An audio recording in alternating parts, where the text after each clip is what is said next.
Hey Harloot, got a live stream, watch all the YouTube videos? Nice. Well, now you're in one. So welcome everybody. Gonna be continuing some Silent Hill 2. Silent Hill 2 Remake. Been working on this hard mode playthrough.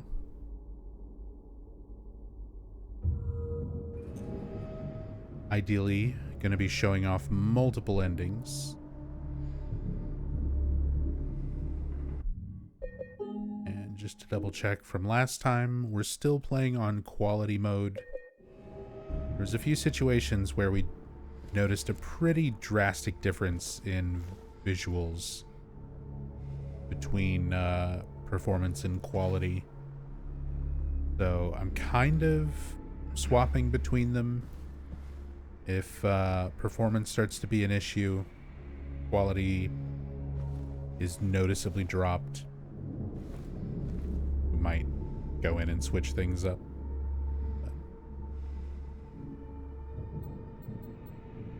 Let's see where we're at for now. All of our equipment. Keep our chainsaw ready. Still got plenty of heals. Got a radiograph of a pelvis.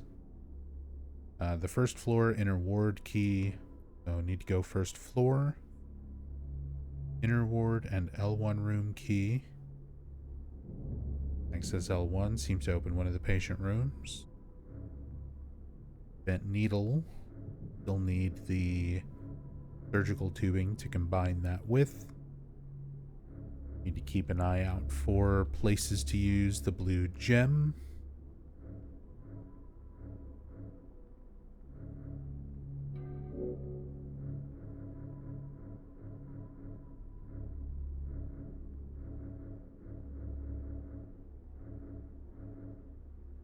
Still a main memo.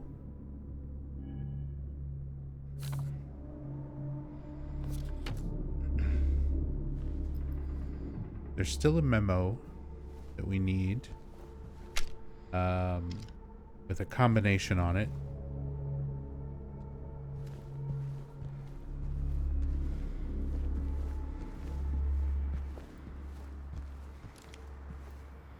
Hey, nicotine.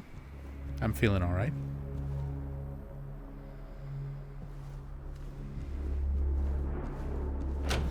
A little bit tired. A little bit more, or I guess less well rested than usual. Just not been getting to sleep when I've been trying to. And I usually wind up having to wake up early. My cat right now needs like medicine every 12 hours. I'm kind of having to monitor him closely, and it's just been a little bit stressful, kind of affecting my usual sleep. Otherwise, pretty good.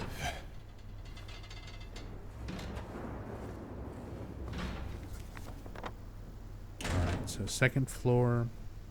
Still need combination for this keypad. Question mark for treatment room. Question mark for L1. I've got the key for L1. So let's go there.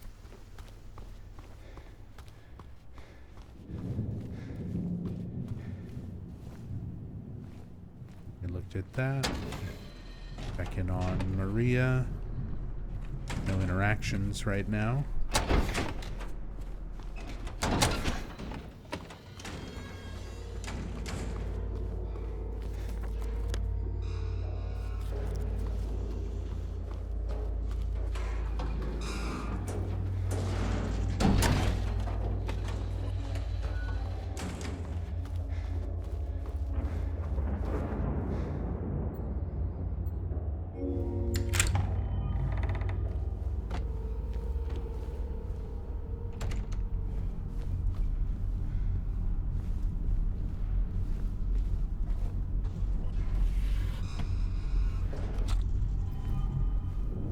bullets?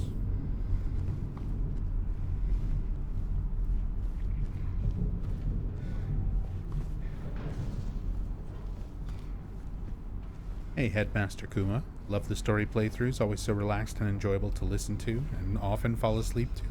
Glad to hear it.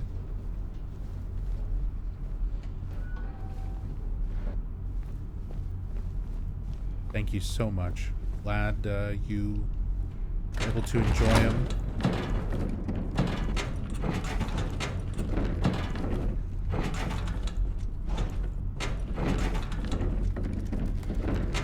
Strange noise coming from above.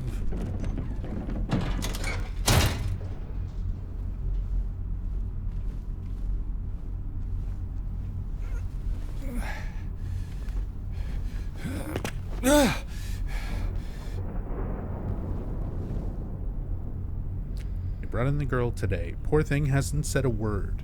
She just sits there, head in her hands, sobbing and quivering.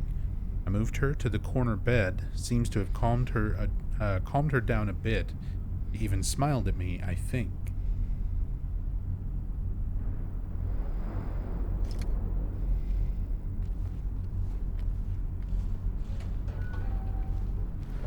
I feel like very similar to the original Silent Hill 2.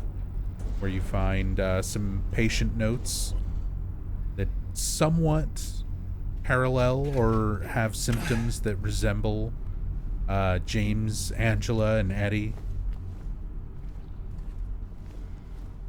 We get the same sort of notes.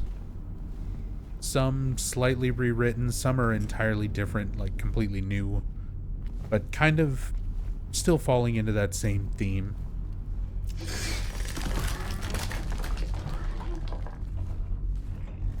Oh, right. I forgot about this sequence.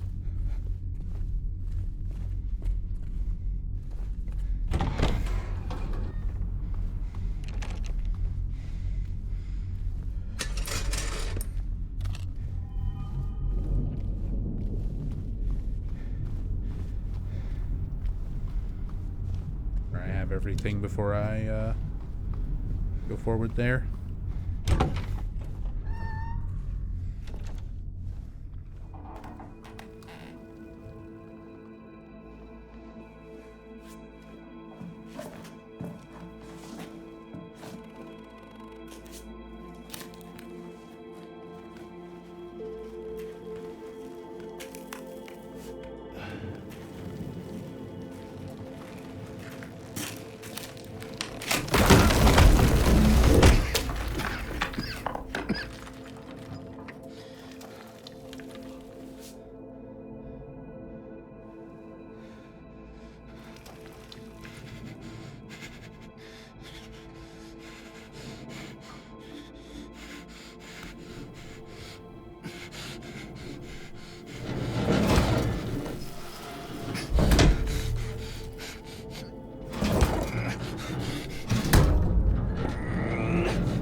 Like whole new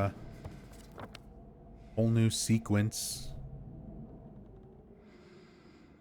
kind of forcing James from the second floor to the first floor.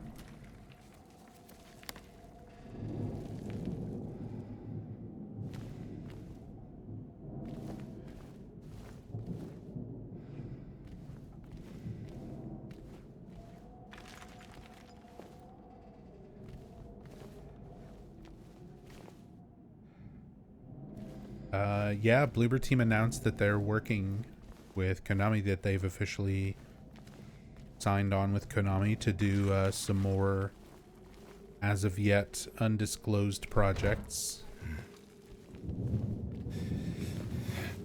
A lot of people are speculating either new Silent Hill games or more remakes. Oops. Nothing official yet, you know, other than they have signed with Konami to do more games.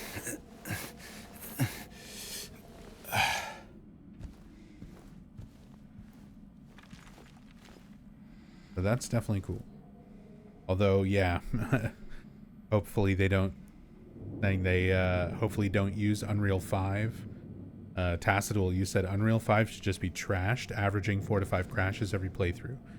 A big part of it is optimization. Like, Unreal 5 is already apparently just a very difficult engine to optimize. And yeah, I think Bloober Team will unfortunately probably use it again just because of the familiarity with the team rather than trying to create a new engine or learn something new.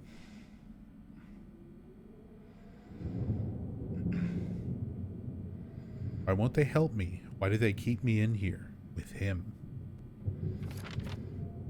Let me out, let me out, let me out, let me out, let me out. Let me ort.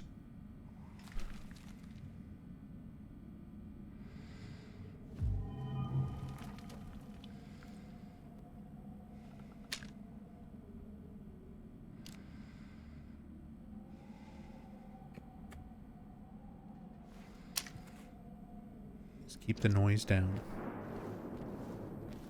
Is there a specific team or person when you say Bloober, or do you mean just both companies? I mean, you know, the respective developing members of Bloober Team that are working on the project that I am referring to. Doesn't really matter. Not being anything too specific.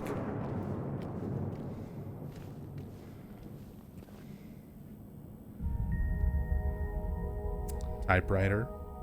This is one of the flashbacks to the original game. You can see the broken purple bull key sitting to the left of the typewriter there, where normally you would find a note kind of from the hospital director or one of the doctors talking about the patients and dragging them painfully into our reality despite them being happy in their own delusions.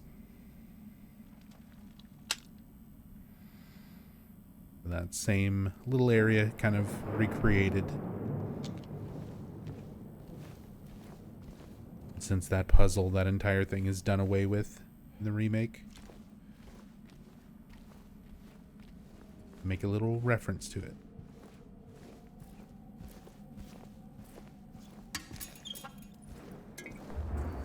More heals, why not? Drink one. I've been walking around injured for a little bit. Am trying to somewhat manipulate in water ending. Speaking of which,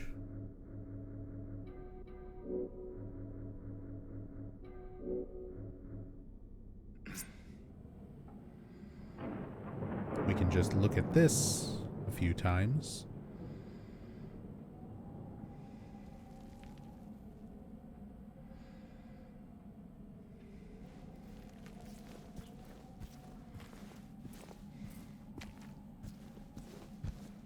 Just remember to do that every once in a while.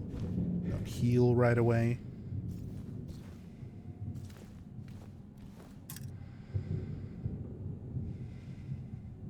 Marked bracelet.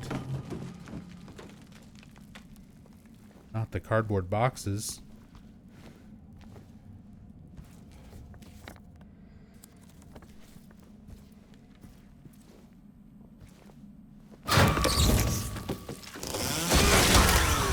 How dare you?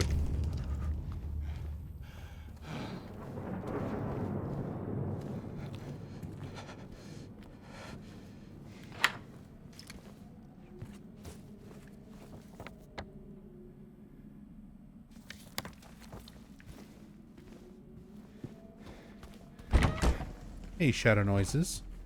Hope you're doing well tonight.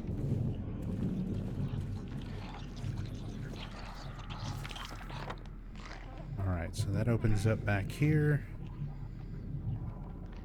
You have first floor key there.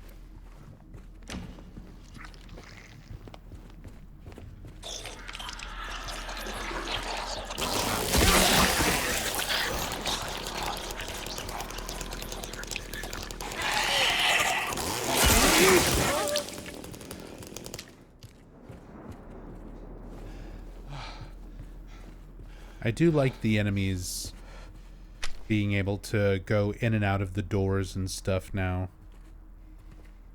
Kind of track you around.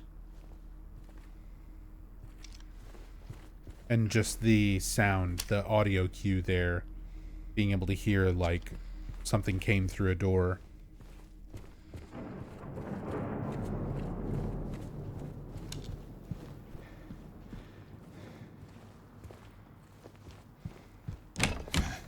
Cool details.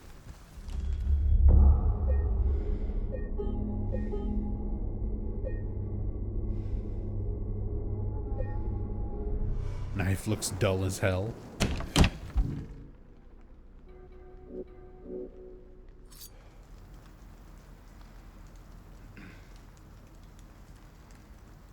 Yeah, it does. You don't really get a good look at the blade side of it. Can't like rotate it all the way around.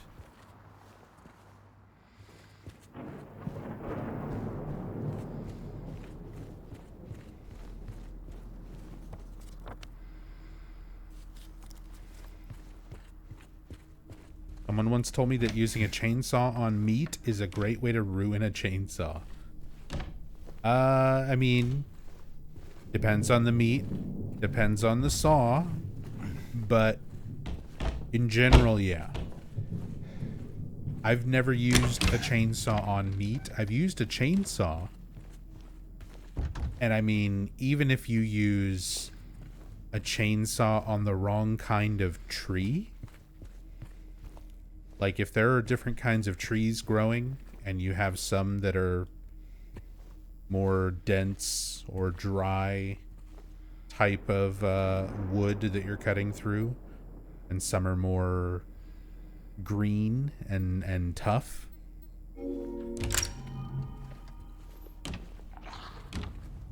you can potentially snag the chainsaw, which can make it jump in your hands, which is a very dangerous thing.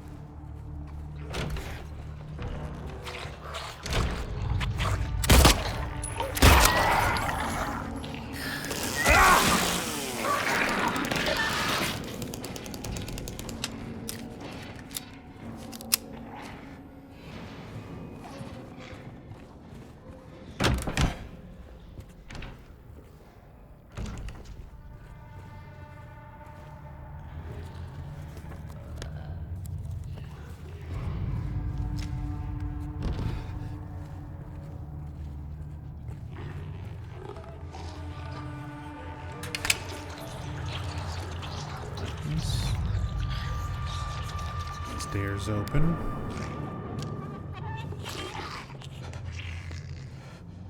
I do love all the new, like, nurse sounds, behaviors. Oh.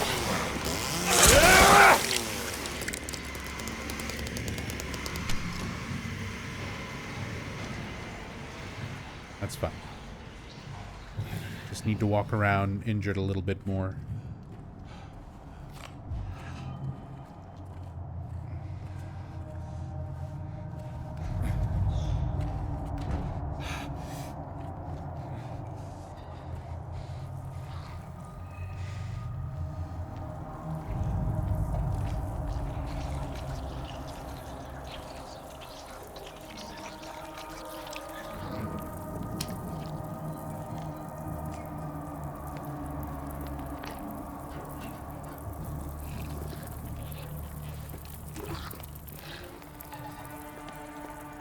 Mold remover. I love how it's such a tiny little spray bottle too. Like insultingly small for how gross everything is here. It's in the walls, deep inside. The mold remover never gets rid of it for a while, but the thing reappears in the exact same spots. We need to get in there, break it all down if we have to, and root it out.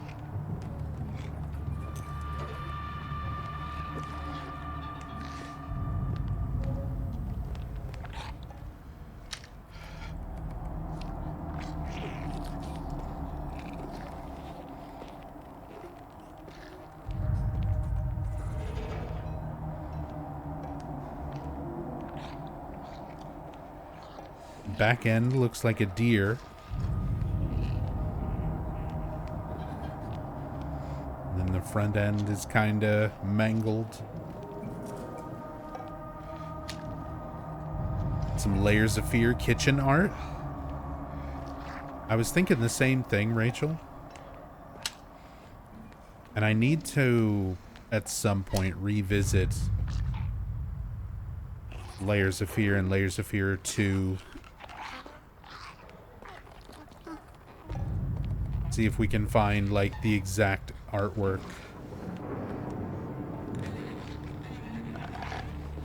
Because I feel like a lot of these really are. Like this one with the rabbits, especially. Like some of these, very, very familiar. And I feel like they're very similar, if not the exact same paintings that were used in Layers of Fear.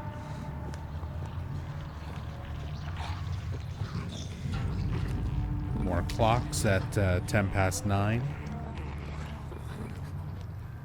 Keeping in theme with that throughout this game.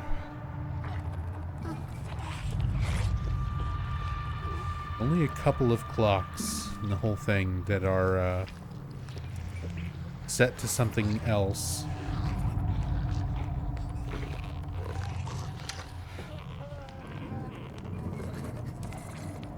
Five meals for celiac disease. 7 lactose intolerant. Running low on potatoes and rice. Patient broke a whole cart of dinner plates. Need to stock up. Monday, breakfast, oatmeal with fruit. Lunch, baked beans, sausage, eggs. Side of salad. Dinner, pork cutlets, potatoes, grilled vegetables.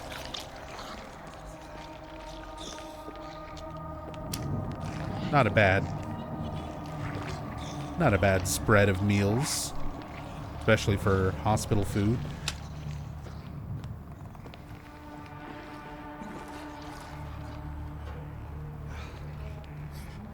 Oatmeal. I used to like oatmeal. And then I can remember it was the first time I had just moved into a new apartment. I was super, super broke. And someone in my family had a job in like customer service at a hotel and had a lot of the like free hotel breakfast packs of oatmeal. And I didn't have like anything else for food for like a couple of weeks. Except for these instant oatmeal packs.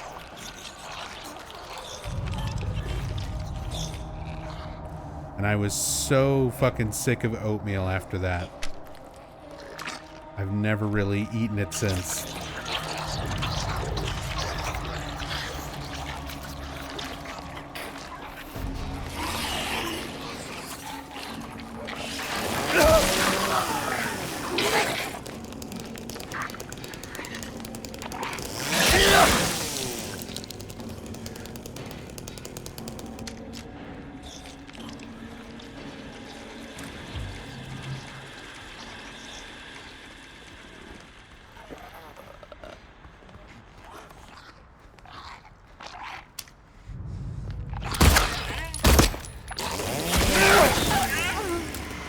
Bet your bowels hated you after those few weeks.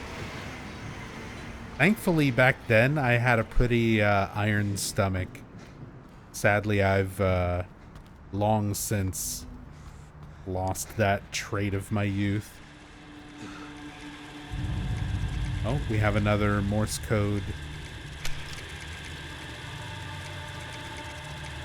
It's that same message. It's the words again and. Like literally just those two words, again and, repeated over and over in Morse code. Again and, again and, again and, again. More hidden messages. stuff hinting at loop theory, along with the hidden messages, the decoded message from the mysterious photographs.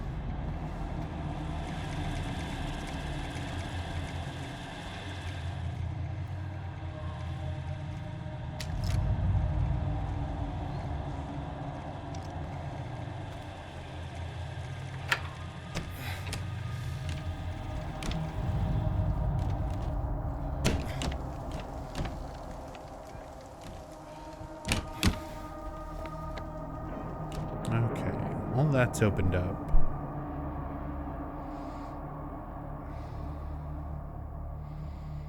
Need to go check Doctor's Lounge.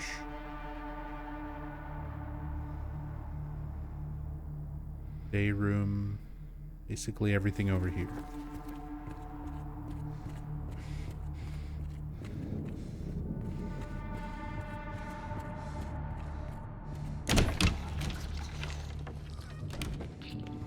Morse code secrets in games. Morse code secrets in games are surprisingly more common than you thought. Maybe it's worth learning. It's, I mean, maybe not for everybody, but for me, it's hard to memorize.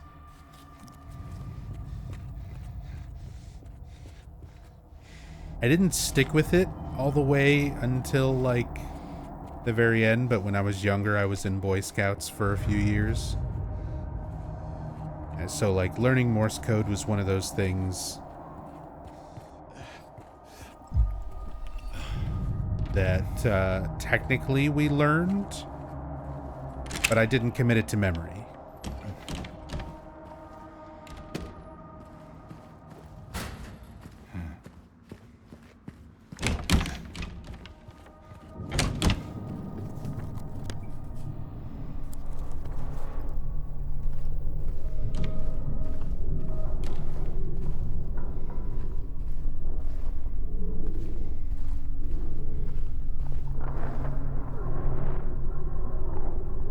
This case bears a disturbing similarity to a situation that took place in the facility a few years back. The patient was admitted on a court order, but with the consent of his remaining family. His condition appears to be improving for the first few weeks. The administered medications, paired with individual sessions with a psychologist and art therapy, alleviated his avolition, anhedonia, and social withdrawal. There was no reason for concern. They don't even know anything was wrong until the night guard reported one of his keys was missing. When they found him, it was already too late.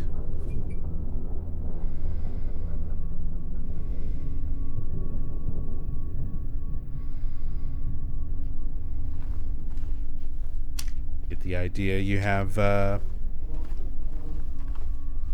some of these patients. These are some of the, like, new notes that expand on similar patients that were referred to in the original.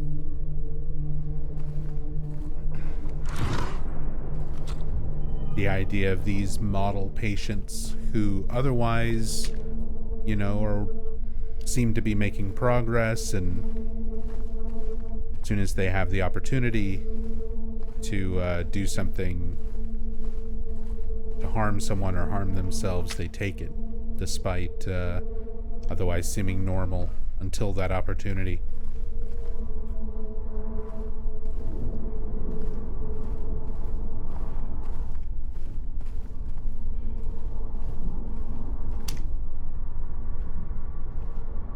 James's jacket hanging out over the back of the couch here in the doctor's lounge. There's a lot of parallels made between James and the patients and James and the doctor as well.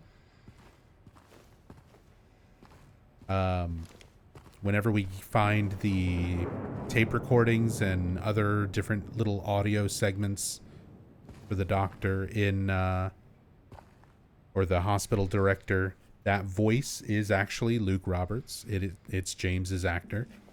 Same thing in the Japanese dub. It's the Japanese actor who plays both James and the hospital director. Here we go.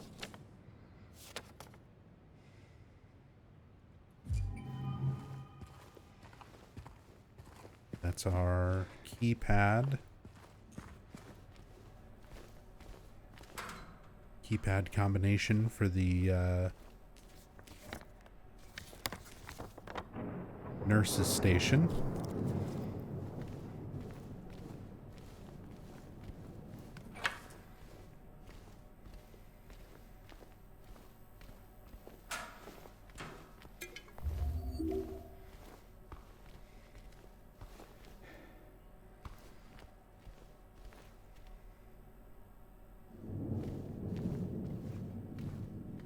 It's funny, after having the little hospital carts and things that you can wheel around and climb on,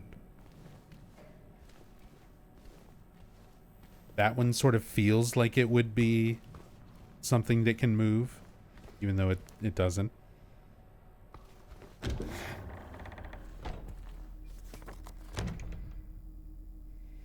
Alright, so that's it for Doctor's Lounge. We've got the note, so we can get into Nurse's Station upstairs. Need to check day room right here.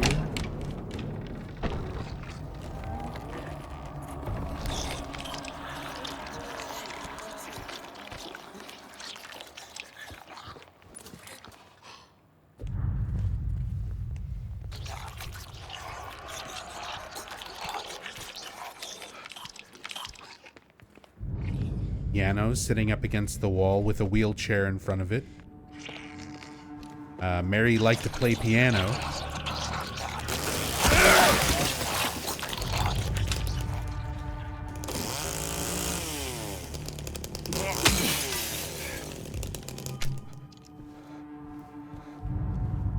Mary liked to play piano. And during her illness in Brookhaven, as it would have progressed at some point, she likely would have still been, you know, in a wheelchair, probably still able to be active as long as she could, until she was just like completely bedridden.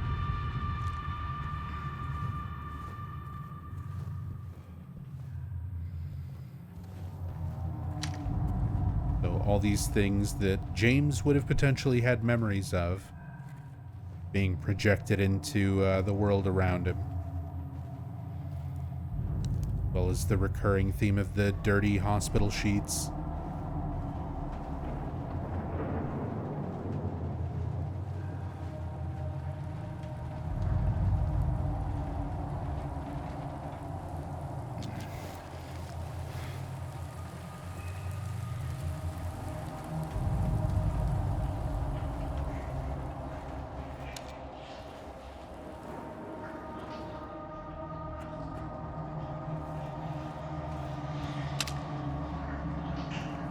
Get some like unique sounds, noises and things listening here.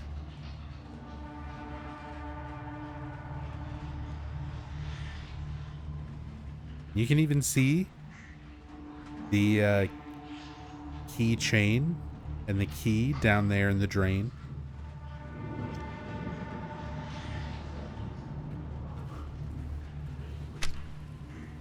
That neon green ooze sort of marking the drain.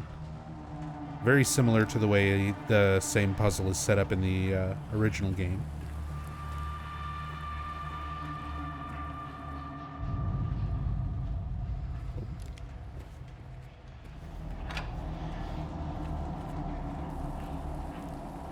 Another incident with 0050. He got out of the pool and made a break for the garden, cutting himself wide open in the process. Thank God I was still here. He was completely manic, screaming. Had the orderlies hold him down. Barely managed to stitch him up. He's back in his room for now, sedated.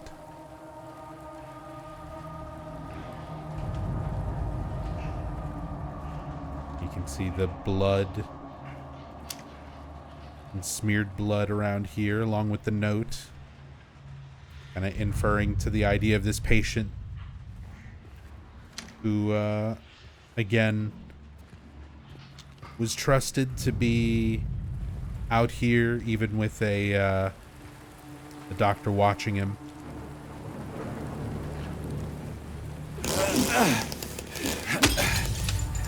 And then had the opportunity to escape, or try to escape, severely cutting themselves in the process.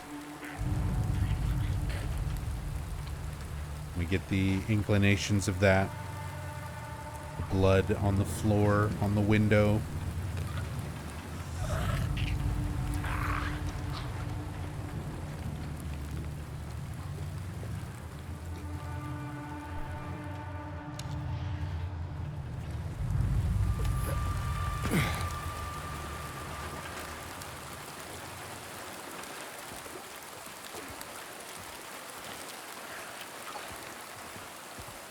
Nice little detail here that doesn't really come through the stream.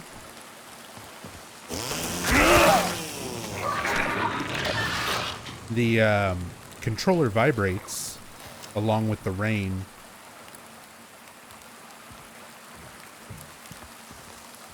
So during these segments where we're outside and it's raining, there's actually a light vibration going on in the controller.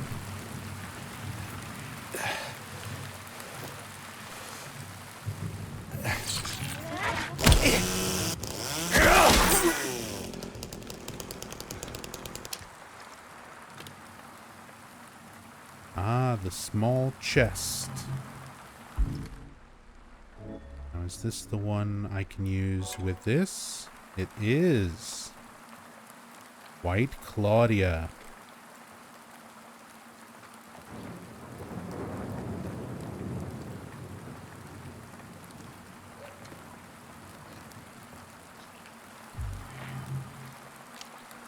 So a reference to Silent Hill 1, where there's an entire subplot of this plant called White Claudia that grows near Silent Hill.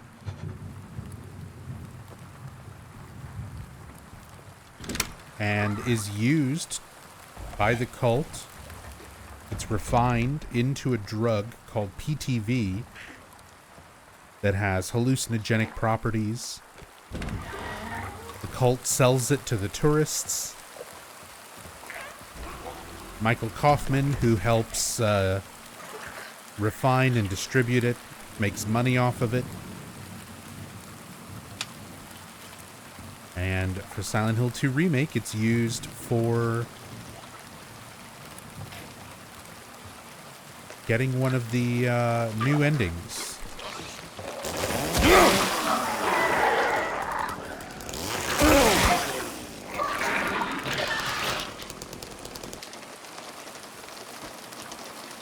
If I remember correctly, you only need to have the Claudia bottle in your inventory to get the bliss ending. That should be the case. Oh, I may have messed that up by opening it preemptively.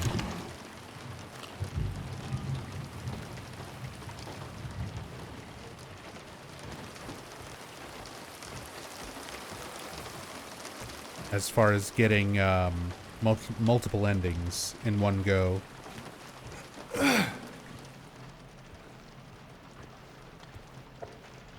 Oh well. Not like I'm never going to play this again afterwards.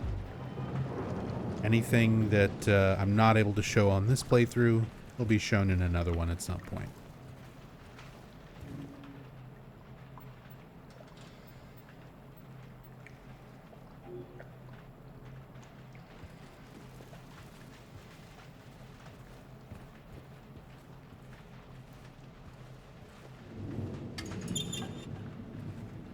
Yeah, never gonna play this again, clearly.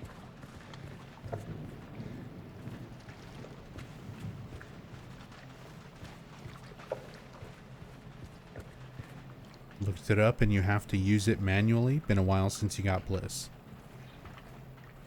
We'll find out. We'll find out when we get there.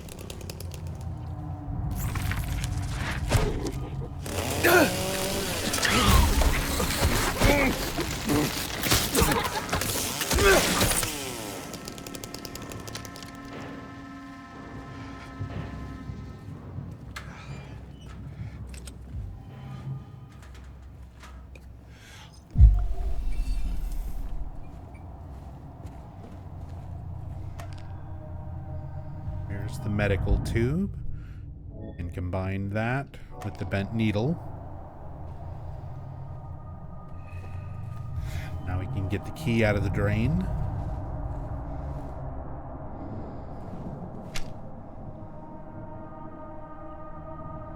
More environmental storytelling. Blood kind of leading this way. Wheelchair knocked over. Blood in the showers.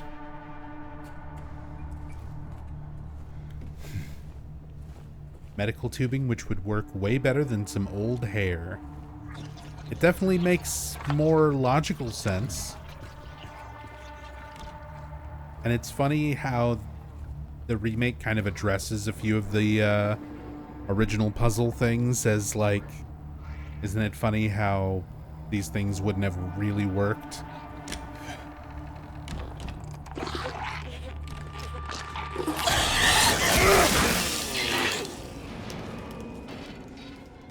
But at the same time, it's like we're in a very altered, heightened state of reality.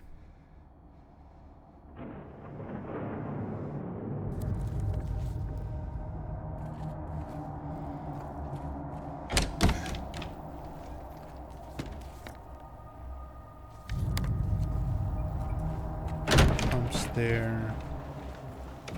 Go back across. Get the key.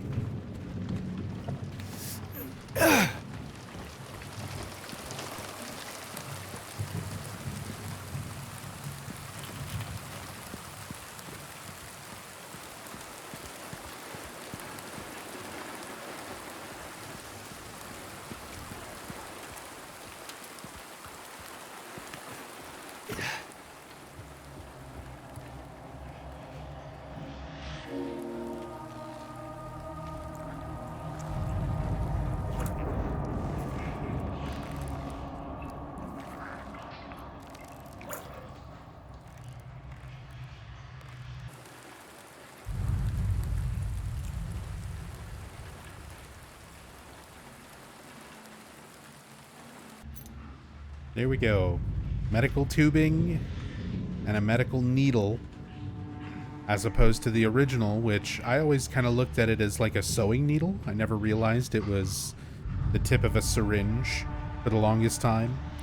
And then you use a strand of hair that originally was being kept in a box by Joseph Barkin, one of the patients of Brookhaven. Was one of the hair was like the last thing that he had to remember his daughter after she died. We get the maintenance key with the keychain that is an ear. Another connection that I didn't make for the longest time. Very likely a reference to Blue Velvet. We see some other inspiration from Blue Velvet and David Lynch in general. Very heavy influence on the Silent Hill series. But Blue Velvet in particular inspired the closet scene with James and Pyramid Head. And the events of Blue Velvet sort of kick off with Kyle MacLachlan's character finding a human ear, a severed human ear, while out walking. So, possibly a little reference to that. Because that keychain in the original is an ear as well.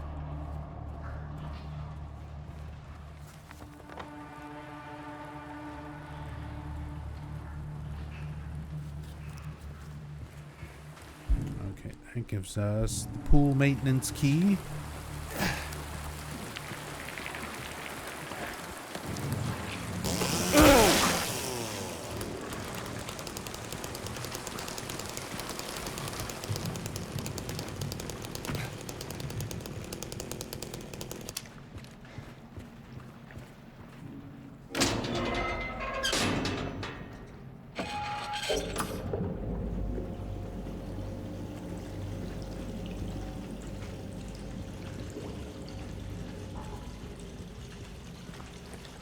Drain the pool, we get more of this eye, painted eye imagery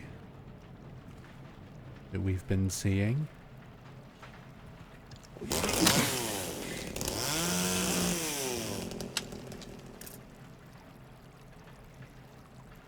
And a blood-stained bracelet hiding behind the breakable wall.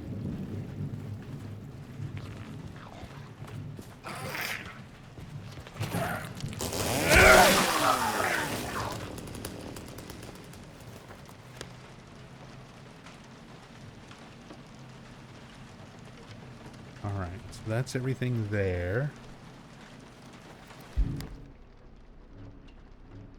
We'll need the moldy radiograph. 2 of those we can go in place. And open up the nurse's station.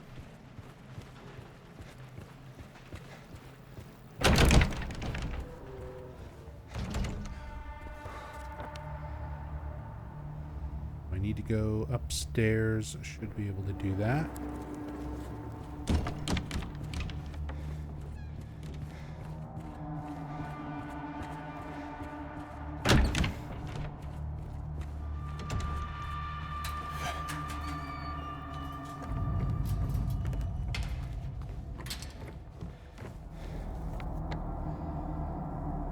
Yeah, nurse's station right here.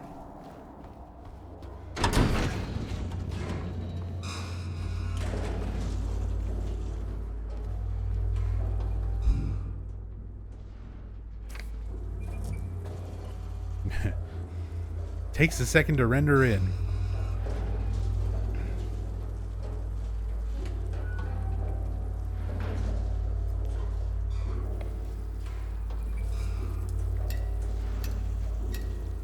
Seven, 4, 5, 6. Just got to follow the pattern of the X's.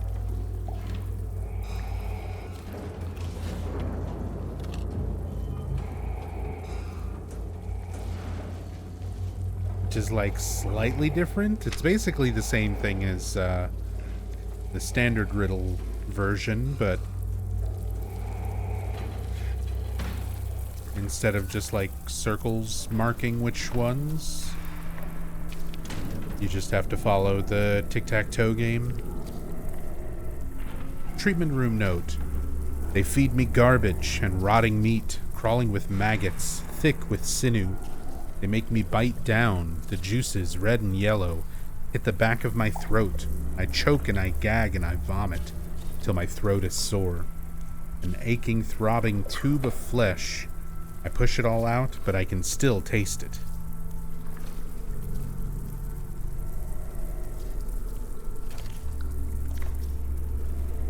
They bathe me in filth and blood and piss and bile. They gently rub human waste all over my body. My skin itches. It peels off like wet paper. I beg them to stop, but they don't listen, and then they lock me up with him.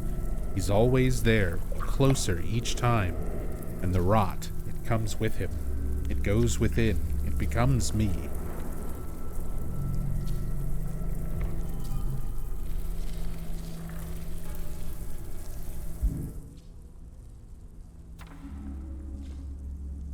Yeah, pretty disturbing note. The perspective from these patients potentially being mistreated. Alex Fire King, thank you so much for the 60 months in the Prime resub, by the way. Thank you, thank you.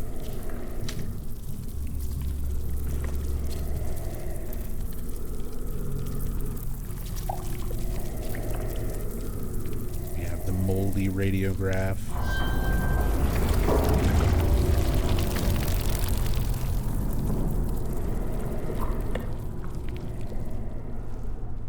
And then all the bugs skitter away.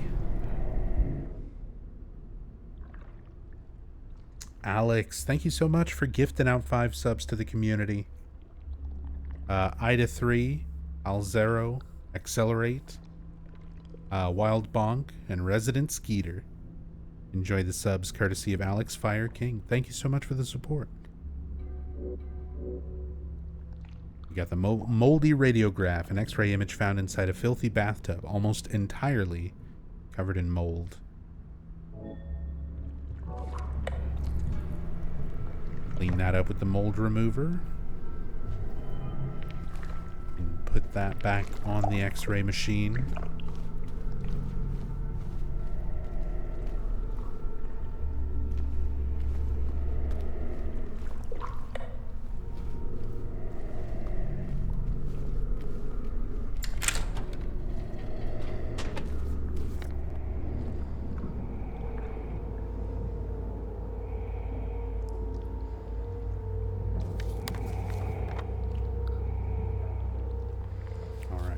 Need to head back to the 3rd floor.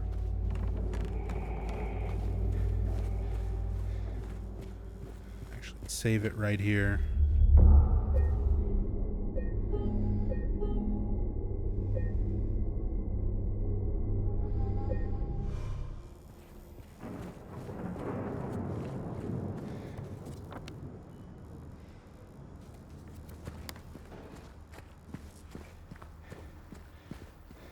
Don't have the key for that.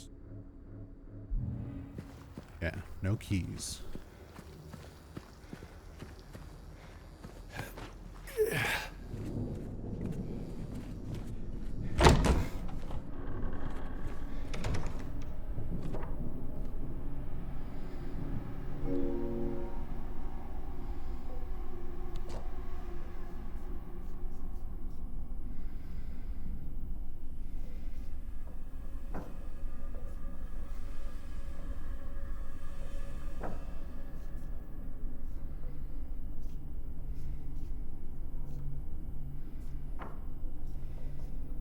I see.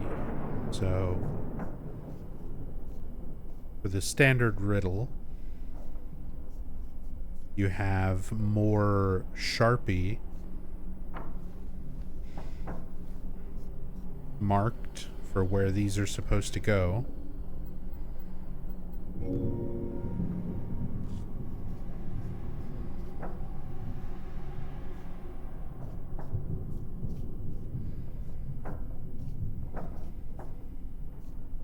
So for hard mode,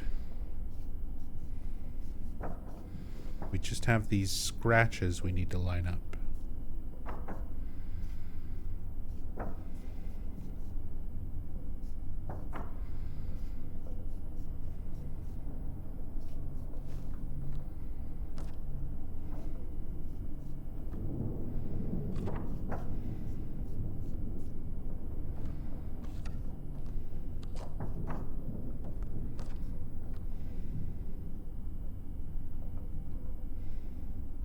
Hey, Mirage. This remake was so nicely done, made you really happy to play it. Same. I had very low expectations because I'm not really a fan of Bloober Team's other games.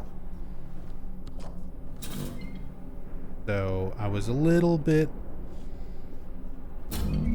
concerned.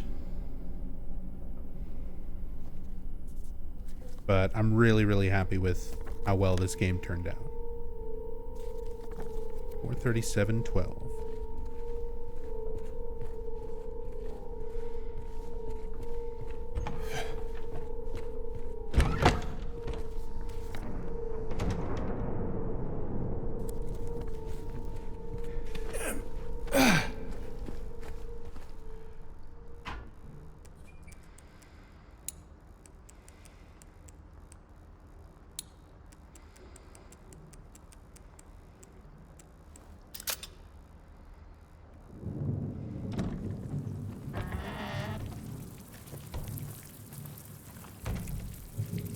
More bugs.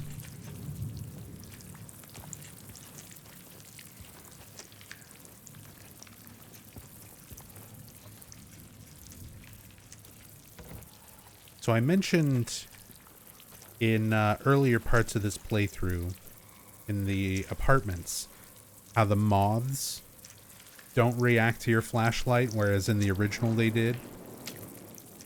I do like that they've got these new creeper effects, the bug effects. And these do react to your light.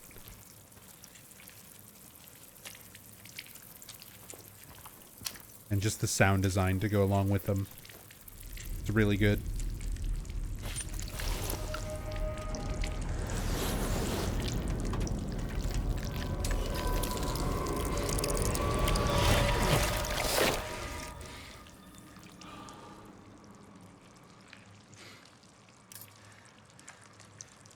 Filthy bracelet.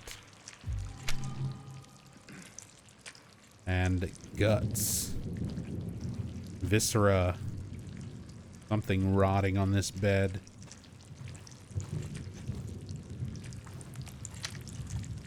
Again, the imagery, I think, supposed to invoke the idea of Mary rotting in her bed.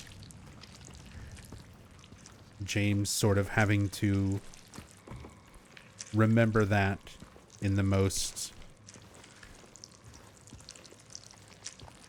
disgusting sort of version of it.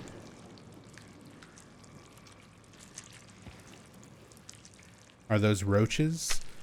So they're one of the enemies, which are called creepers, which are kind of similar. They're manifestations from the town, but rather than being something specifically from James's psyche, Masahiro Ito, the game's artist, has said that they are a manifestation of the town itself, something sort of reminiscent of the town's power from its past, which to me feels more like kind of a remnant of Alessa. The bugs and things like that were a little more significant to Alessa when they were first used in Silent Hill 1. And then Silent Hill 2 was kind of like, you know, need to fill out the enemy roster. Need to add some more things, so they added in these bug type enemies called creepers.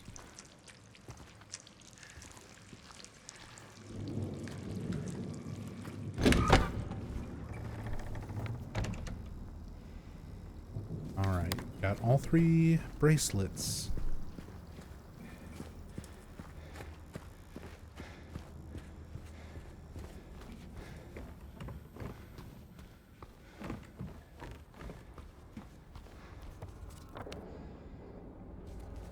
Way to the director's room.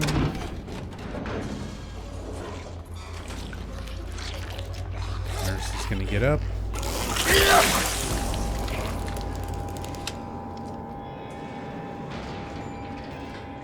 A lot of these enemies seem to be scripted, where they'll get up after you complete certain events.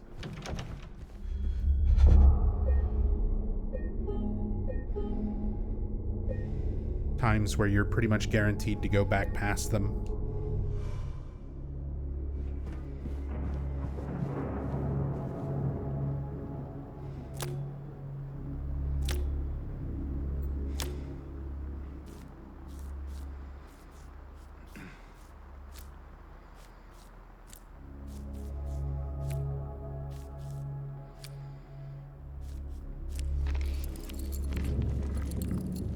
Match up the scratches and the blood, the markings, the pen or marker scratching out between each one. So even kind of the visual metaphor there, combining all of these different patient bands, where you have all these separate papers, all these separate notes about all these different patients, kind of corresponding to each of the 3 bands that we find, but they're all being joined together onto one arm. The idea that all of these things are similar to James in a way, like these aspects of these patients are similar to James himself. You can combine them all into James. We get the director's storage room key.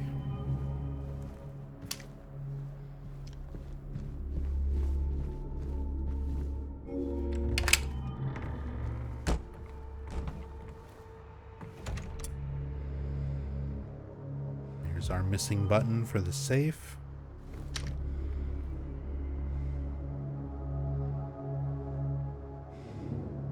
Bunch of notes with markings. Some repeated imagery. Lobotomies being performed.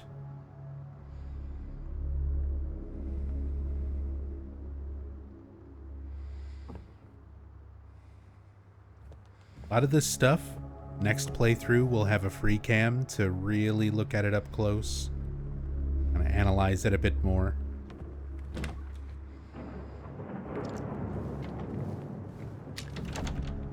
It's so cool just seeing all these details in the environment.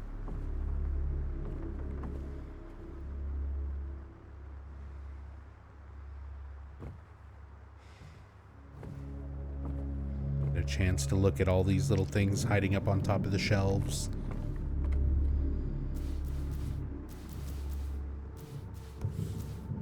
Let's see. Is this a different...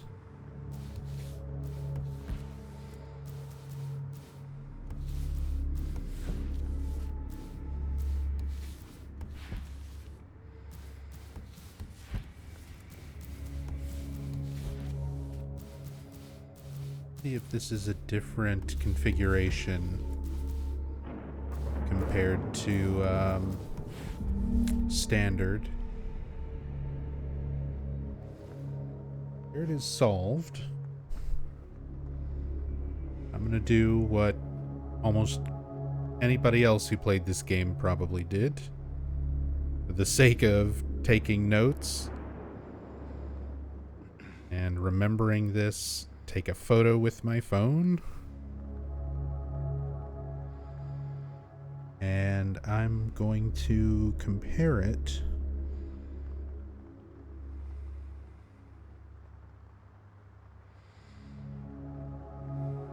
but I think it's the same.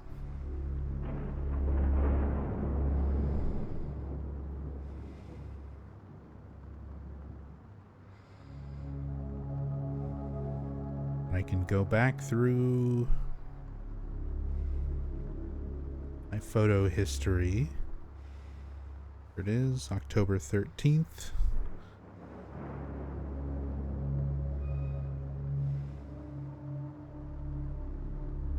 Yeah, same order, same everything for the numbers.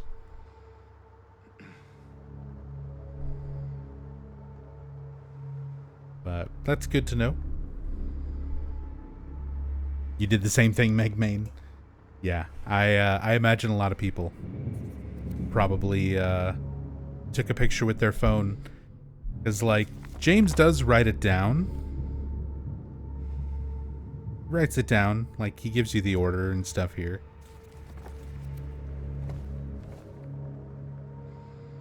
But I've played enough games where you have to like back and forth and look at this kind of thing, where I'm like, you know what, just take a picture. Just have that picture ready to go. Even if the game gives you a way to like look at your map or check your notes, sometimes having a separate little note at your side is just easier.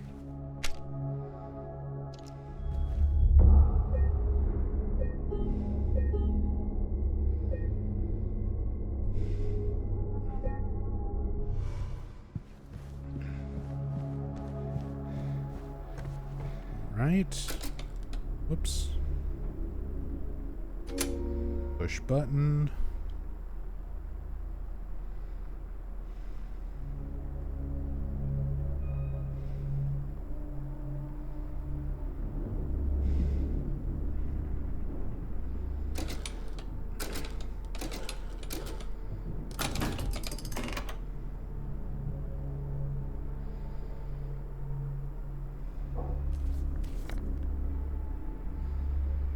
92, 45, 71.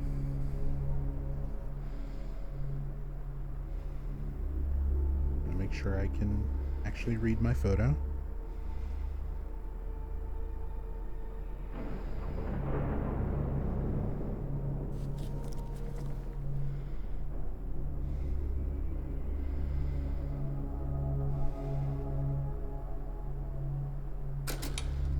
That's triangle, cross, chair, short-term memory, 92, 45, 71. 45.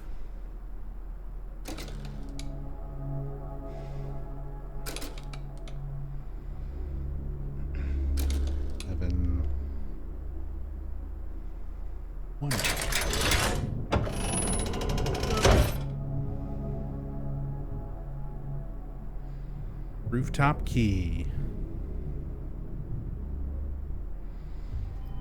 Back in the old PS2 days before cell phones were mainstream, you would draw that stuff. Same. I used to draw maps when I couldn't afford like strategy guides and stuff when I was still pretty young.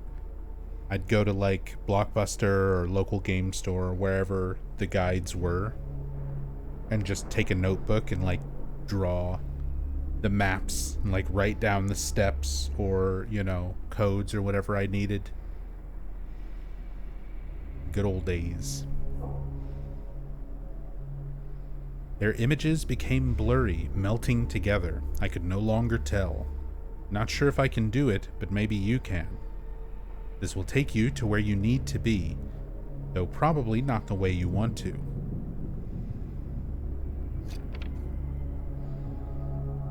And there's bound to be some pain involved. There always is.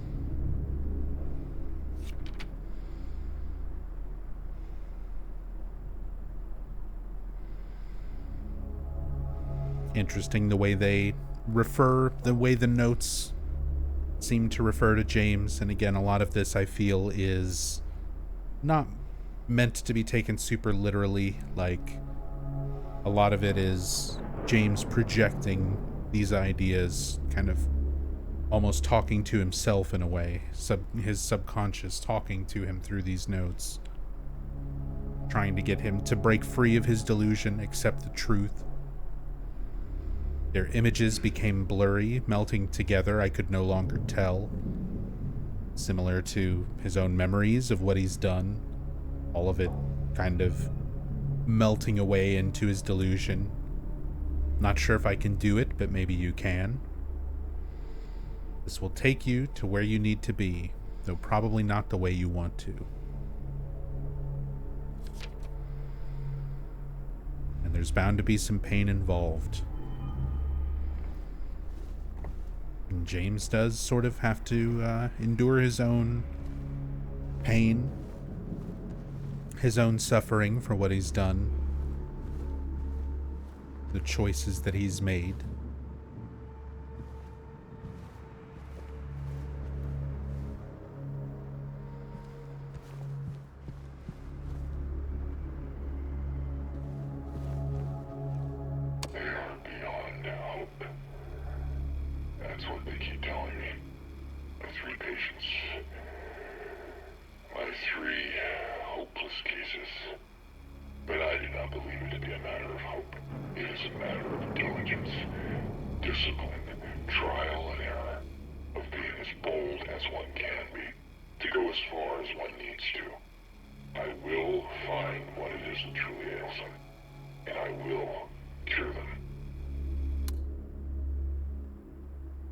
Yeah, so that audio, that is Luke Roberts, actor, voice actor, mocap actor, everything for James.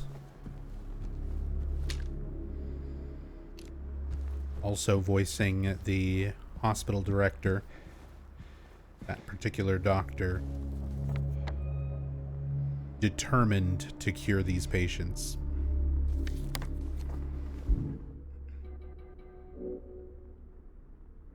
Got the rooftop key. go through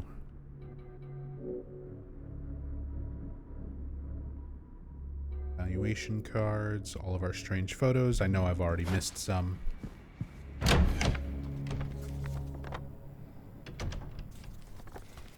Gonna be quite a while. Several more playthroughs and challenge runs before I start memorizing all of those item locations, all the notes, all the photos. We'll get there eventually.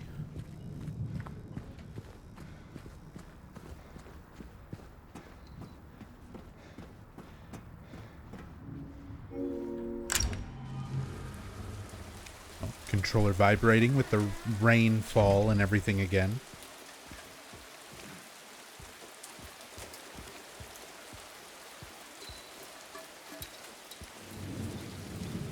I don't know why, but this little segment coming out of this door and having this like metal platform with the rain and the spotlights right here makes me get Metal Gear Solid 2 tanker intro flashbacks.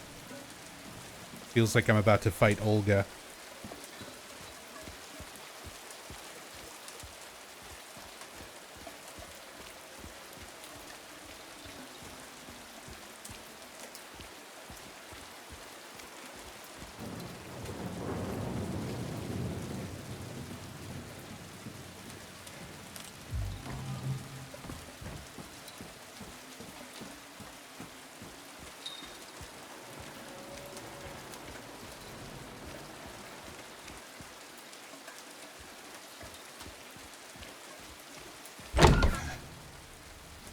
Still lets you go back to the stairs here. One of those things that in the original, as soon as you come up onto the roof, kind of locks you up there until your Pyramid Head encounter for him to knock you back down to the floor below. And we've got a little flashback area to the OG here.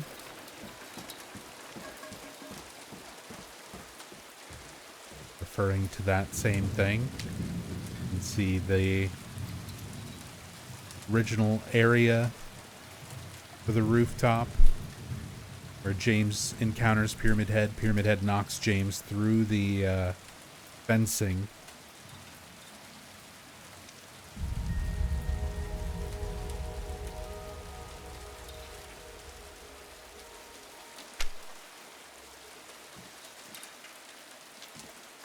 We get another little reference there, since they handle it slightly differently for the remake.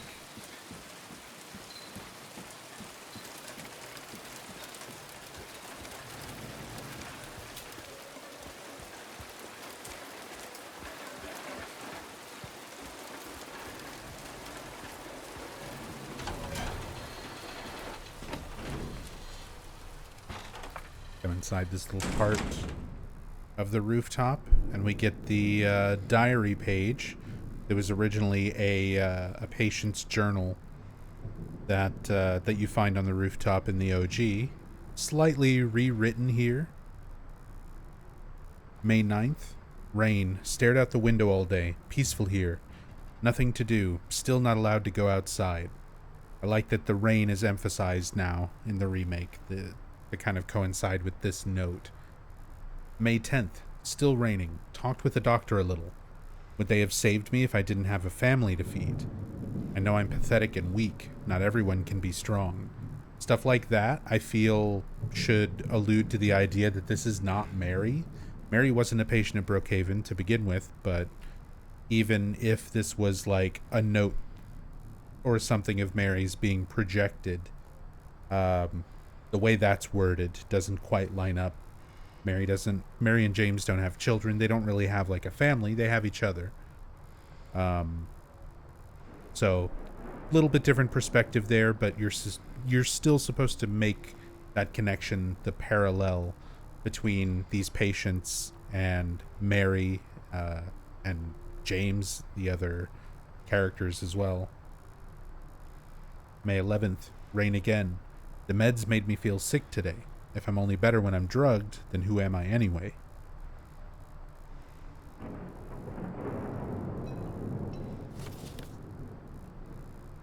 May 12th, rain as usual. I don't want to cause any more trouble for anyone, but I'm a bother either way. Can it really be such a sin to run instead of fight? Some people may say so, but they don't have to live in my shoes. It may be selfish, but it's what I want.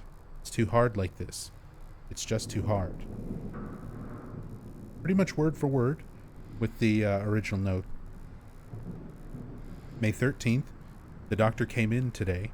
He said that I'll be released soon, that it's time to go home. I should be happy, but I'm afraid. I'm so afraid. So this section is rewritten specifically for the remake. You don't get all of this in the OG note.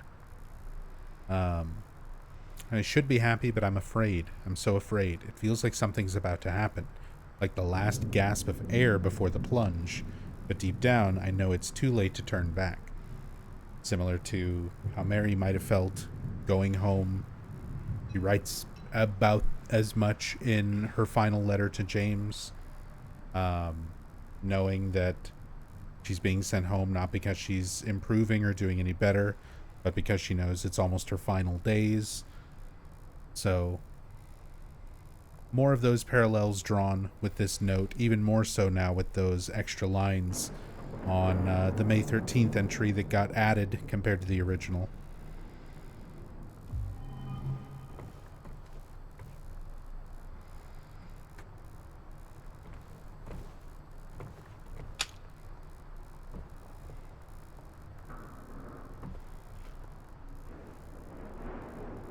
Controller actually vibrates and gets stronger as you get closer to the door here. I think that may just be the rain effect.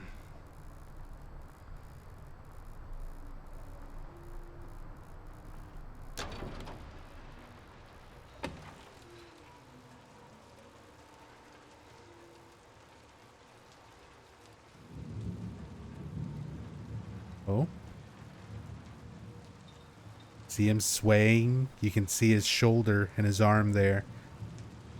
Swaying left and right. Got Pyramid Head waiting for us.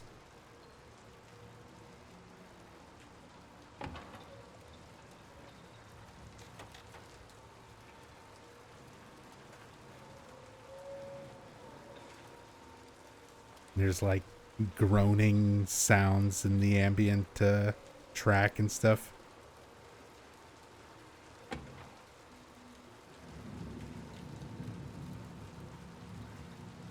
Oh, you can see that's the edge of the helmet.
For the most part, I really like the facial performances and stuff for the remake. They're really detailed.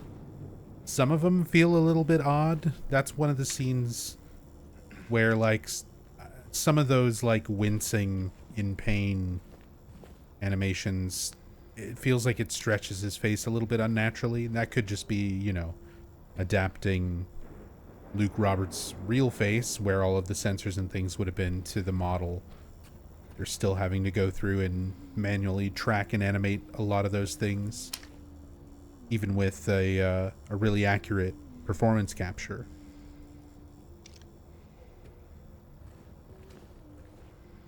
Doesn't look too bad. There's just a few moments where it looks a little bit strange. You hear Laura humming in the distance there. More drawings. Laura's been drawing herself as a small rabbit, Mary as a larger rabbit, and James as this mean dog or wolf.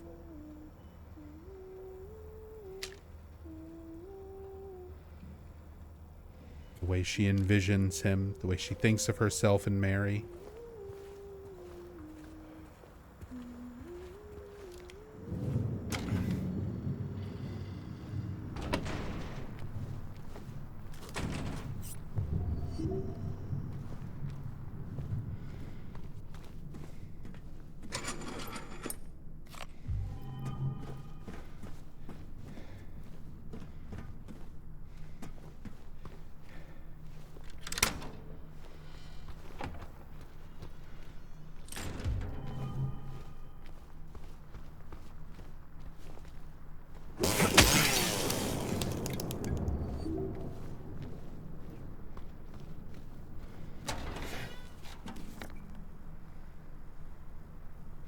That opens back over that way.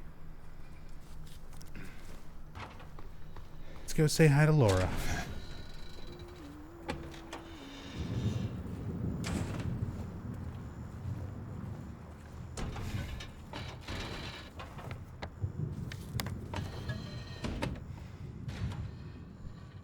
All right, got a couple little things we can explore before then.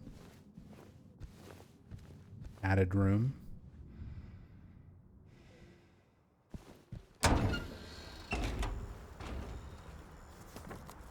Very similar to the area where James falls down in the original Silent Hill 2 after being knocked off the roof by Pyramid Head, which normally would put you in this little hallway outside this room. We get our flashback to the OG. Turn, turn, turn the numbers. All the dried blood, written in blood, were numbers, a 4-digit code that was used to open up Joseph Barkin's box.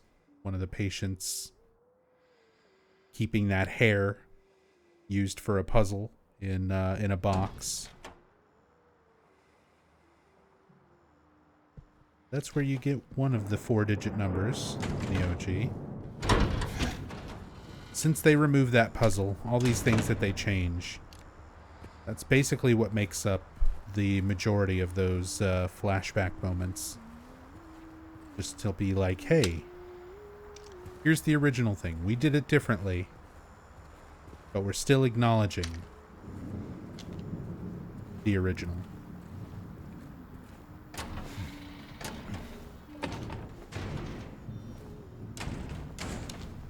Which is where I feel a lot of loop theory stuff also tends to come from. Kind of overthinking the idea of things that are just nods to the player, a way to acknowledge the original game. Not necessarily... It's hard to acknowledge it in the context of the story itself and to the player, without it coming across as like kind of weird, kind of meta.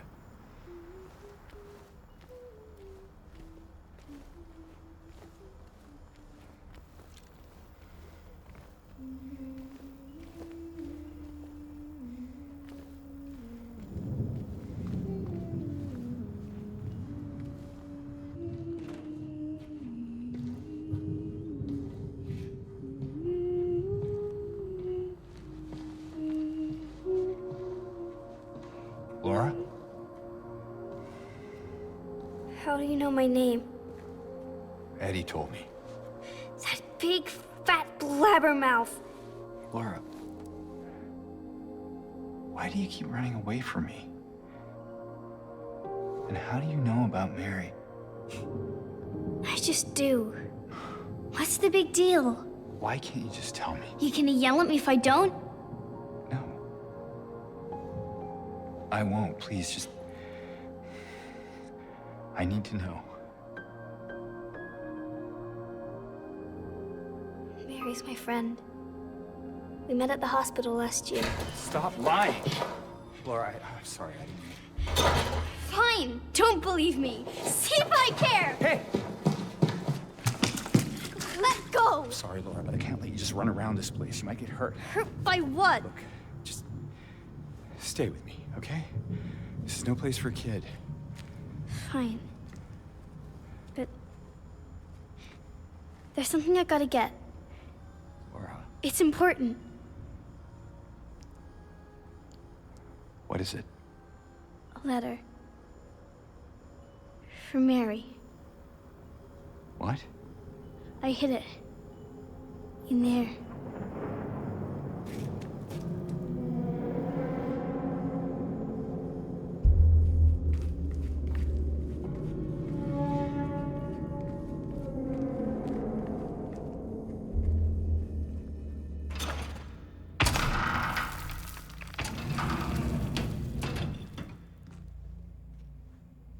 You sure this is where you left it? It's in the back. Behind an old pipe. Okay, wait here.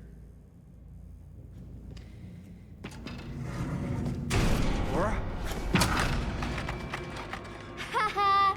Open the door, Laura. Why should I? I'm a liar, right? Want me to open it? Huh? Do ya? Laura, open this door right now. What's the magic word? Laura! Nope, that's not it. I guess I won't open it. Get me out of here, you little brat! In your dreams, fart face. Laura, please open the door. There's something in here. Sure there is. A big lying fart face. See a fart face? Laura! Laura! So much fart face.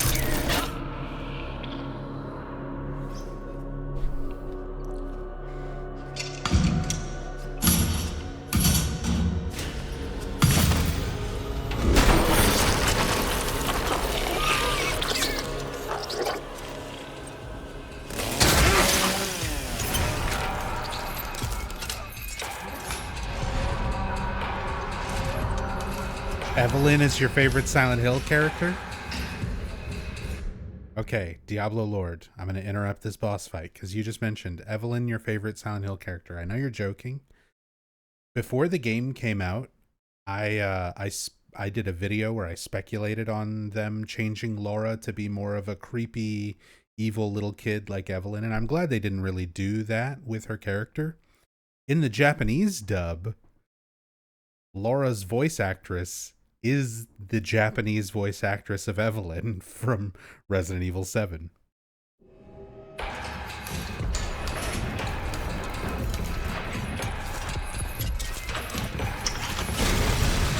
So I called it.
Oh my god.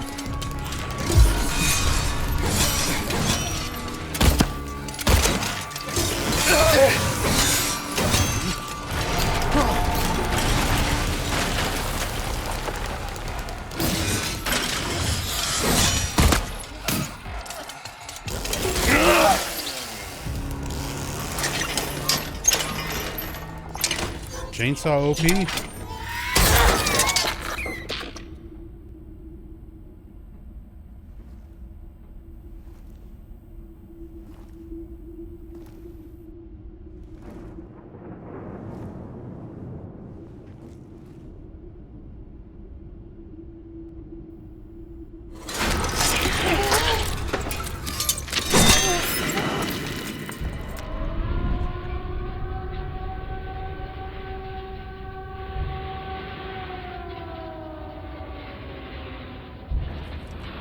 James.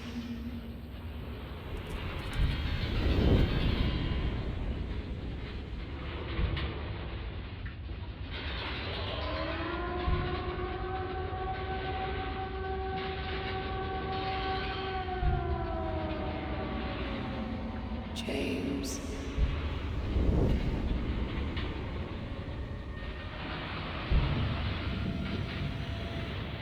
James.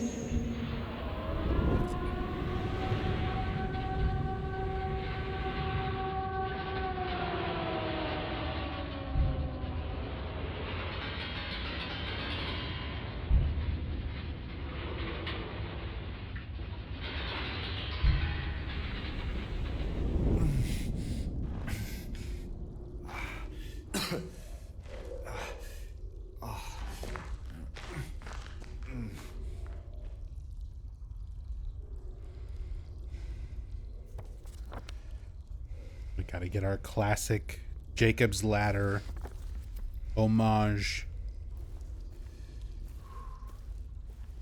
That transition of James to the other world after Flesh Lips.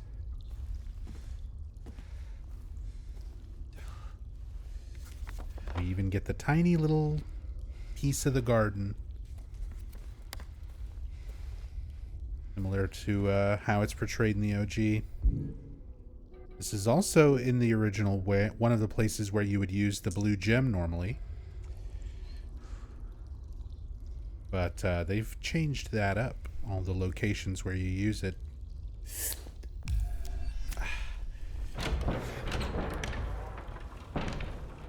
Burakauto asks favorite and least favorite Silent Hill characters.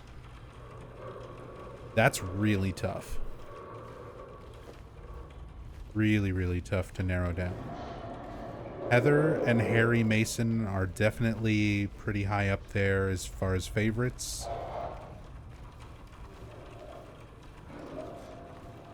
Does this include Book of Memories? Yeah. Least favorite. God, some of the side characters in Book of Memories are pretty awful. Like everything about Book of Memories is pretty awful. A lot of bad characters in Homecoming. The shepherds themselves, Alex and Josh, are not very likable. I might get a lot of hate for this, but I really don't like Murphy Pendleton. I know a lot of people like Downpour, a lot of people like Murphy. I really hate Murphy. Murphy's one of those characters who's like, if you weren't so dumb, you're so close to being a likable character that it's frustrating how dumb you are. Anyway. I'll do like we'll do a tier list video at some point. That's something that I do have planned. We'll do a tier list for all of the games and then all of the characters. Another patient note. Patient number 3141. Designation 298.9. Room number blank. Initial symptoms. Hyperfocus. Current diagnosis. They can be fixed. Recommendations. Stop at nothing. Similar patient notes to what we were finding in the hospital before, but now they're extra spooky because we're in the other world. No turning back now.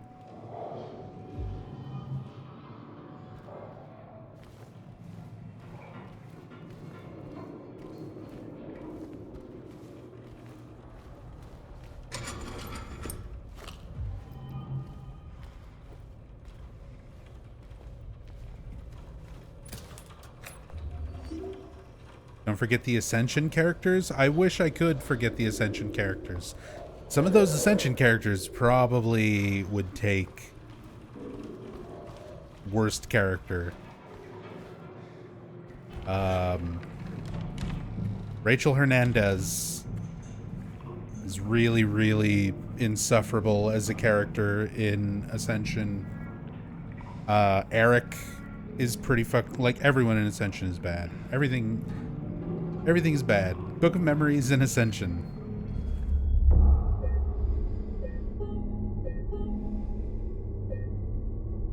Stuff from that will be at the bottom. Another little recreated area here from Silent Hill 2 OG. It would originally come out of a elevator. Very similar to this layout here. You'd get out of the elevator, come down to the end of the hallway, and there would be a fan on the other side of a fence with a save point. Very similar to this.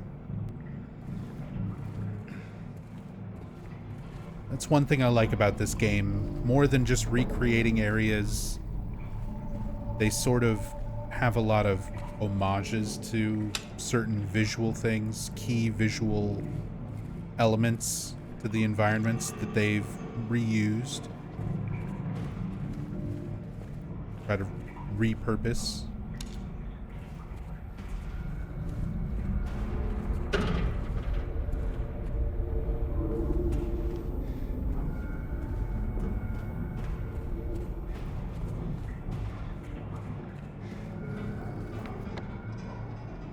That's all marked.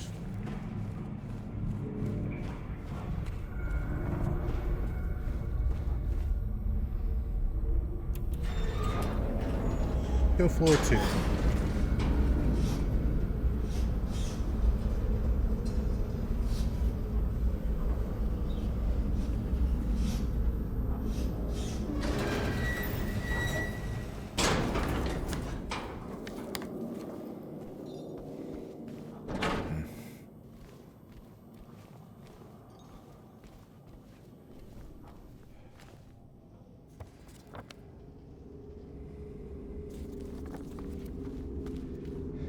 The otherworld version of the nurse's station.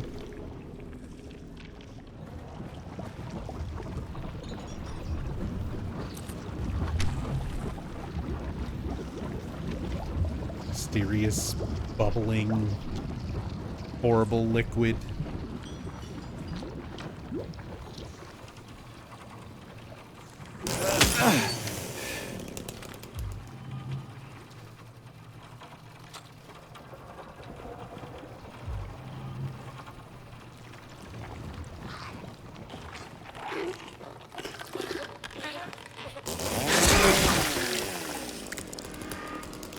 Of course, now we get the variant versions of nurses showing up.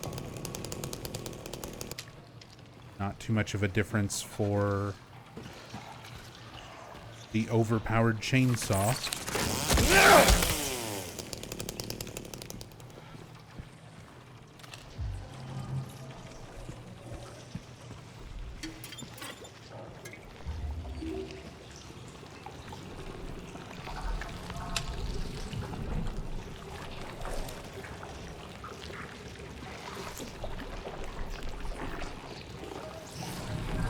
Like, does it have to actually be shooting out? It's bad enough to be overflowing. It's also, like, spurting up from the toilet. Spraying shit everywhere.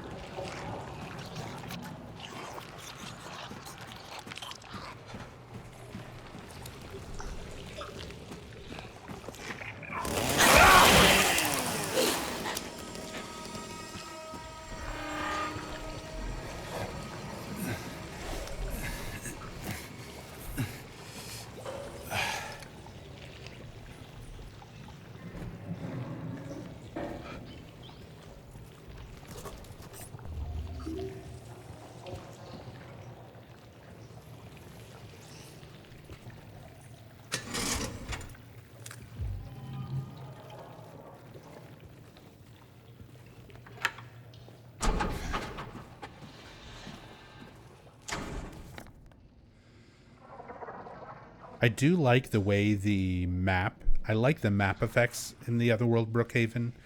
The water like soaking in to sort of mark the areas that you've already explored. And it'll start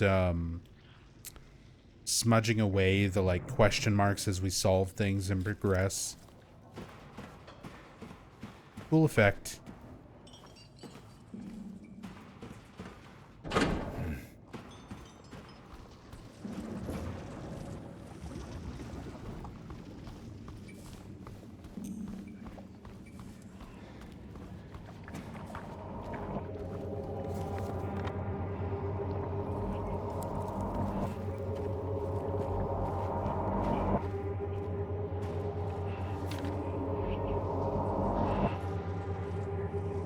Procedure.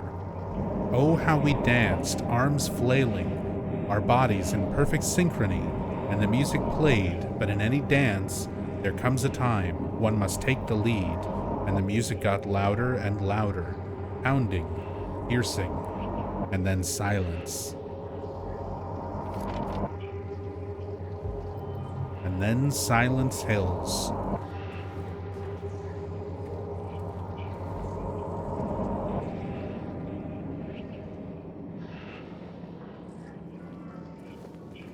Variations of the X-rays.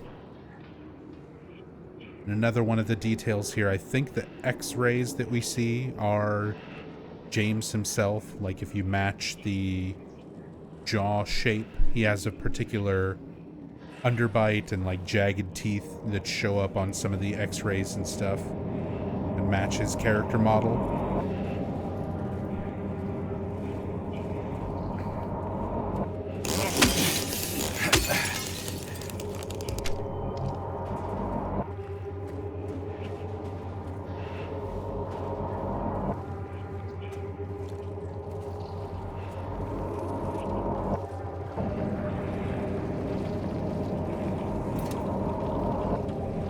Instrument of Force.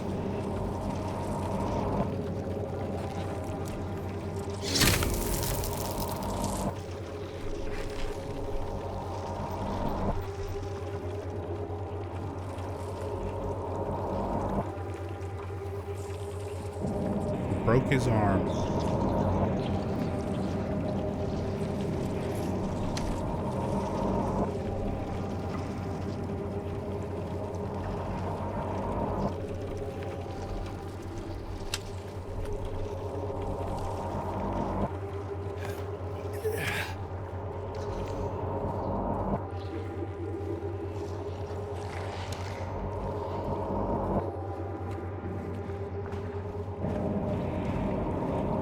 How hard is it to make a decent horror game plot? Surely it can't be as apparently impossible as Ascension made it seem. I mean, I would say horror is pretty difficult to write well, because ultimately there's only so many things.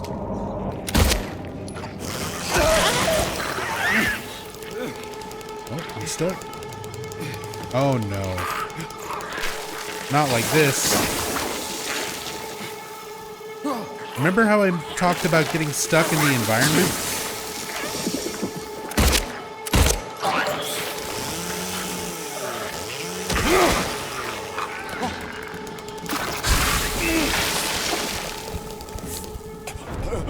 Oh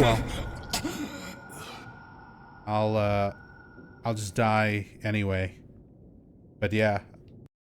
So you can get stuck on things in the environment. I talked about this during one of the last parts of this playthrough. Because I almost had it happen, but I managed to avoid it. Well, didn't avoid it this time. So that's a thing that can happen.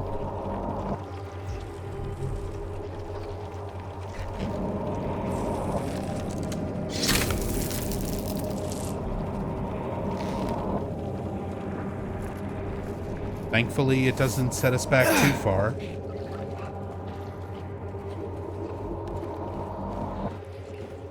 But yeah, with writing horror, you're going to make something cliche. Like, no matter how hard you try to make something that's going to be unique and original,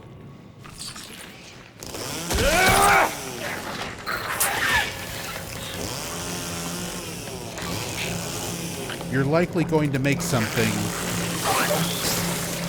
that is inspired or influenced or just coincidentally similar to other horror and ideas and things out there. So being able to take something that is essentially a story that people already know and tell it in a way that still makes it engaging and scary and thoughtful, emotionally provoking.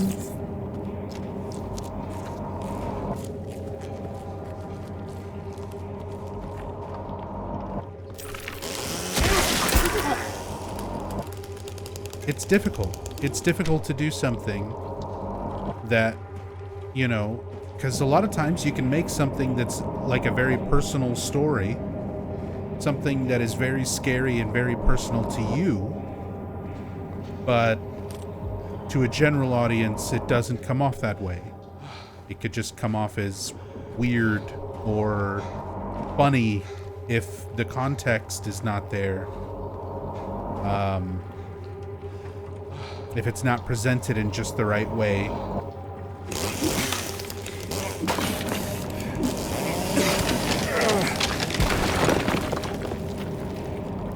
That's one of the things that the original Silent Hill games were able to do so well.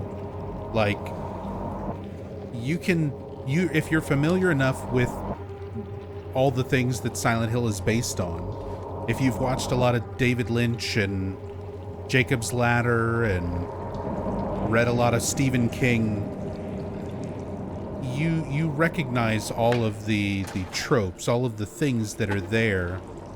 But Silent Hill manages to take those aspects and use them to make something that is very deep and multi-layered and interesting and fascinating in its own way, even if those ideas are not original.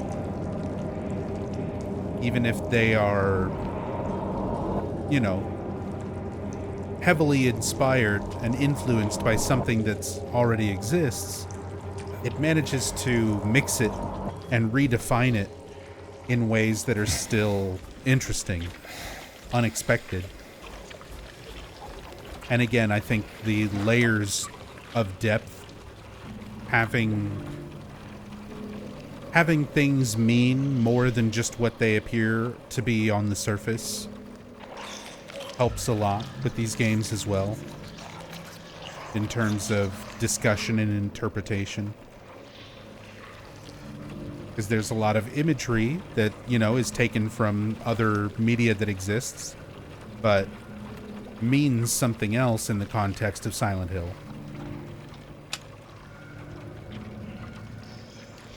So, I don't think it's so easy. I don't think it's so easy to write a good horror story and actually have it be thoughtful and engaging and scary.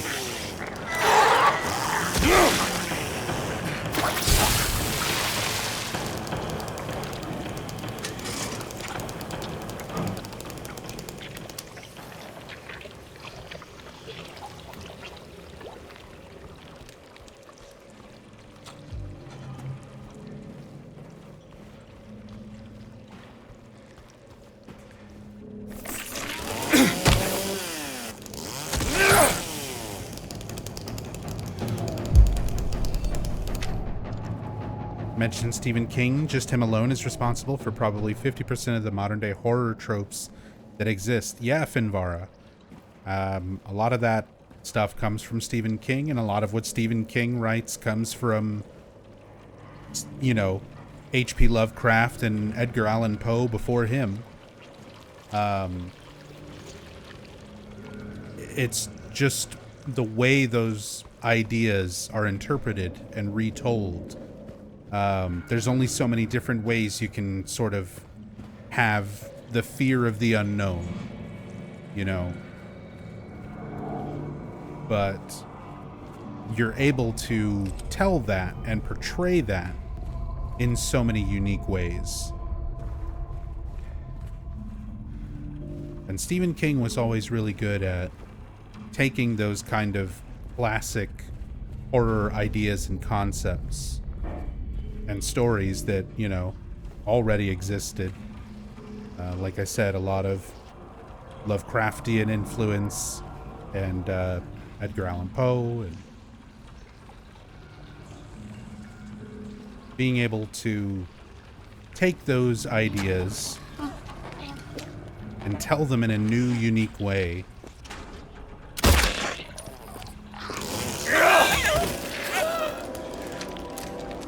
In a lot of ways, that can be more important than even telling something original, completely original.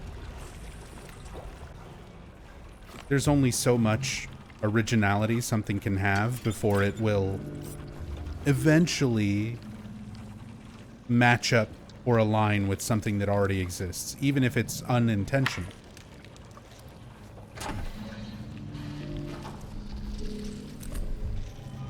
So it's better to be able to spin something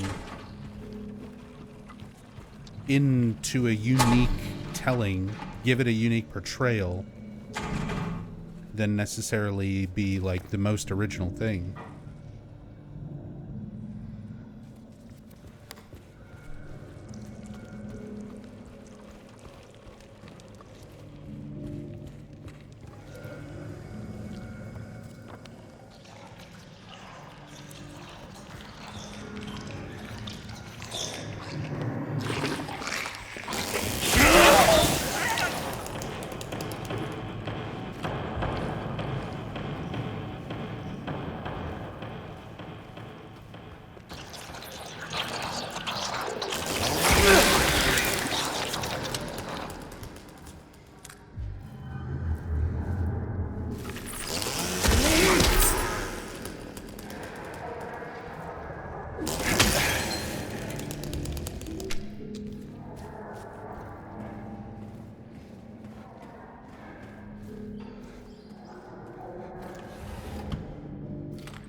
So many little hiding places around here.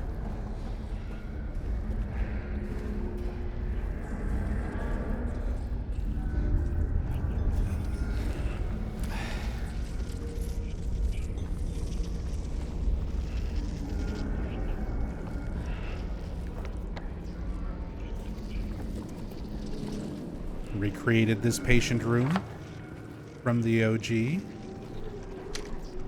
where you would originally pick up the batteries for the flashlights. Now we get the key of bliss. Possibly a little reference to the bliss ending as well. Kind of some of the implications of that ending. Key of bliss. It's a tool for old school lobotomy,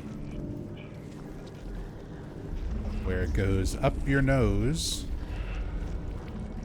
and very, very gently, delicately removes part of your frontal lobe.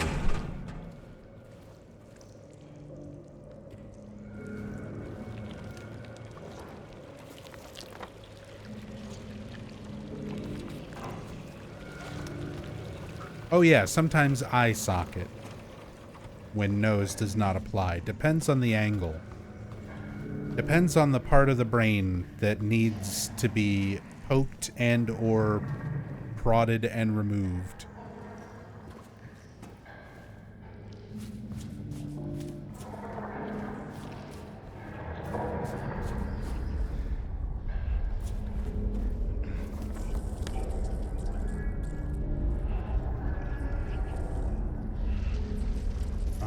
So that just loops back around this way.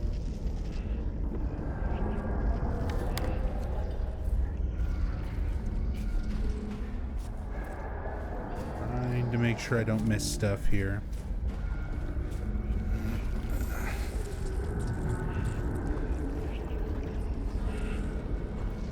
And I do think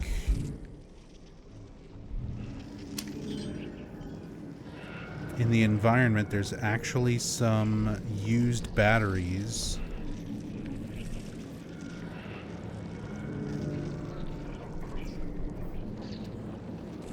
I feel like I remember seeing somebody screenshot that.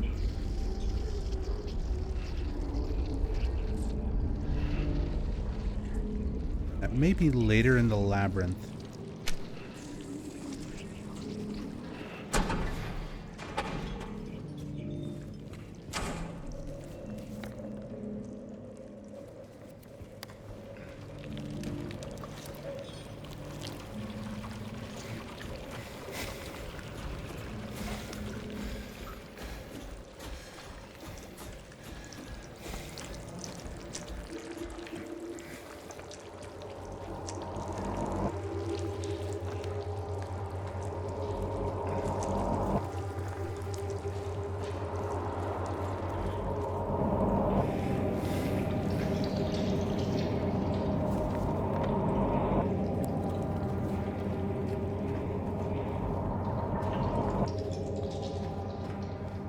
God, all the like watery sounds.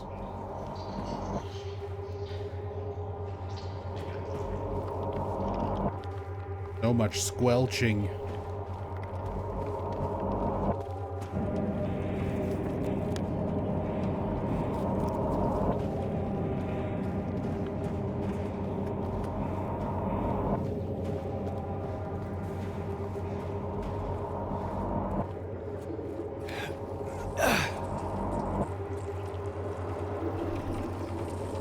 Key of bliss.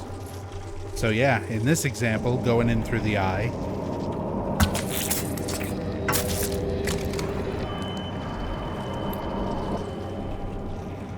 We get the lapis eye key, which was also one of the items, one of the keys used to open Joseph Barkin's box.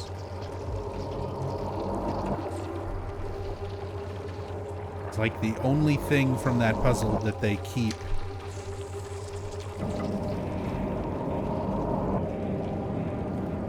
Outside of little flashback things in the environment.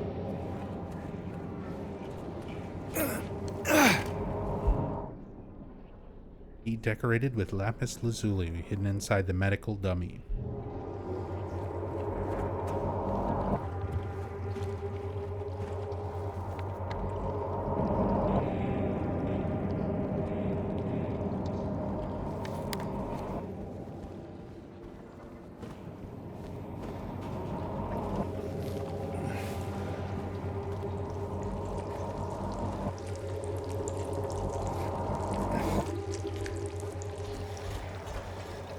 Love the ambience in the remake. Genuinely makes you tense at times.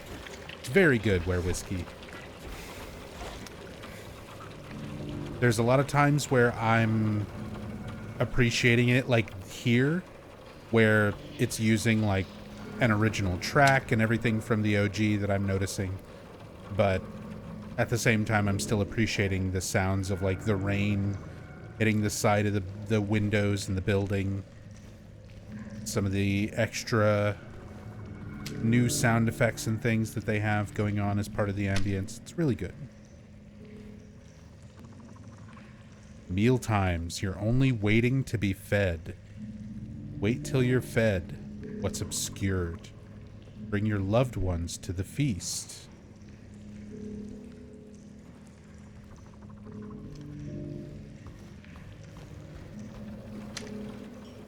Potatoes rotten, rice rotten, bread rotten, meat rotten. Patient broke a whole cart of dinner plates. We will name the price. Monday. All will be served what they deserve.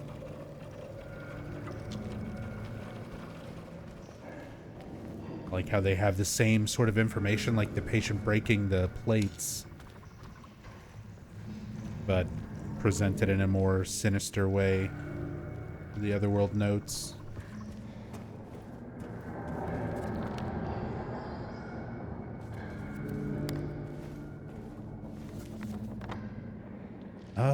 What was locked?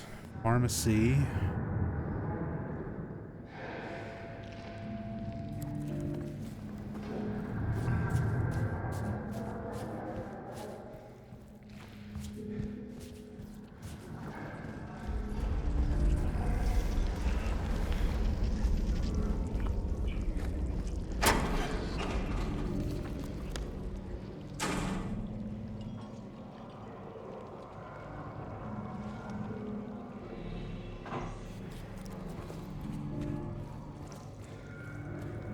For some reason, this part of the game, I always feel just a little bit more lost than usual. And I feel like I'm forgetting stuff. Like, I always feel like there's something that I'm missing.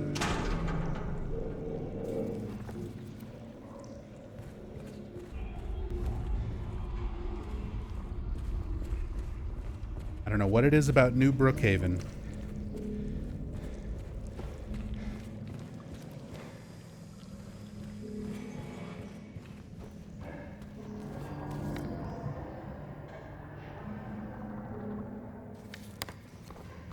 Throws my mind for a loop.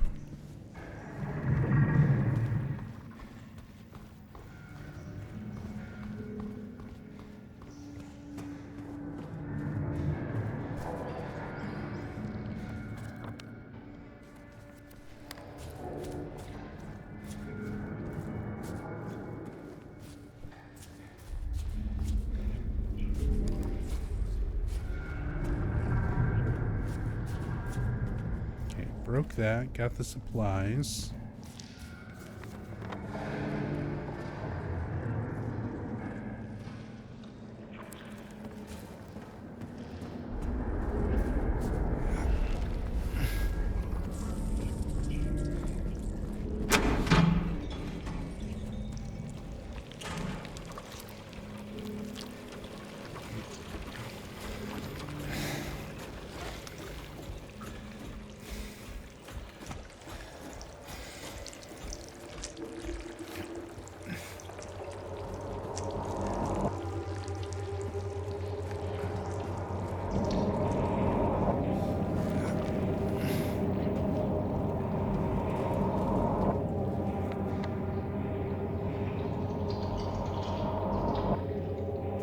Surgical chairs marked off. Anything marked in this room? It's just like a big open area. They don't mark anything.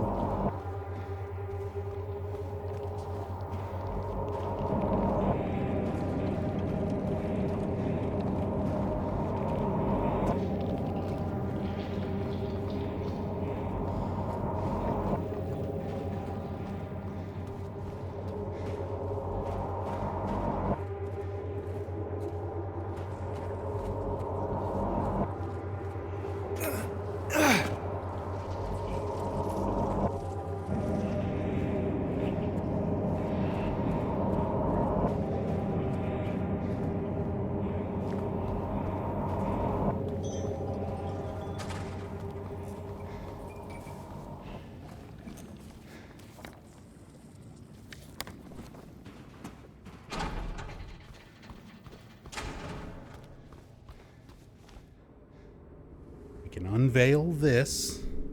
Forgot I never even did this. The new version of Joseph Barkin's box.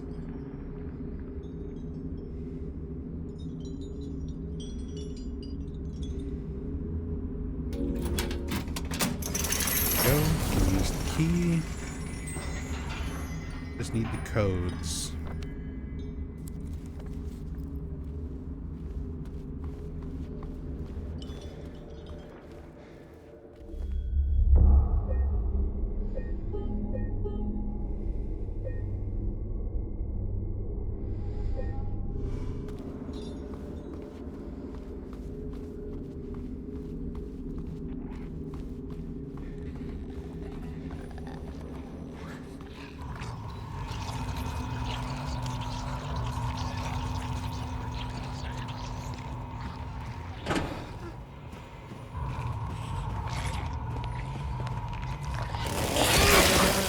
Theater.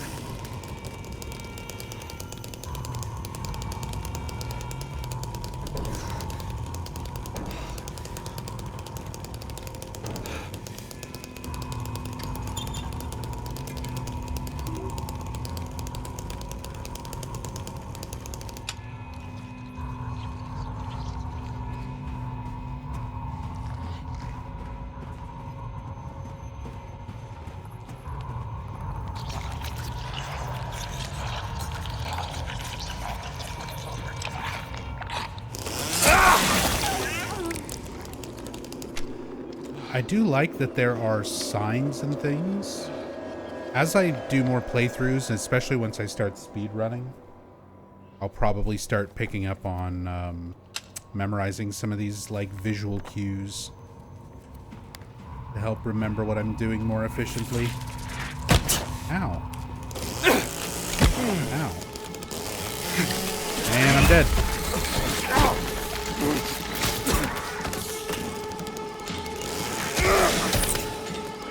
Come on.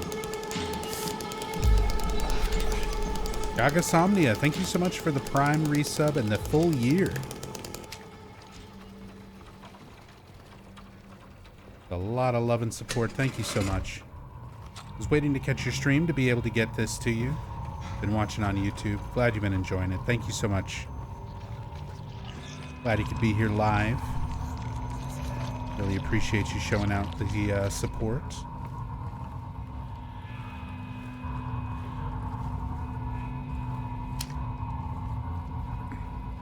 Broken version of the eye we saw painted on the wall earlier.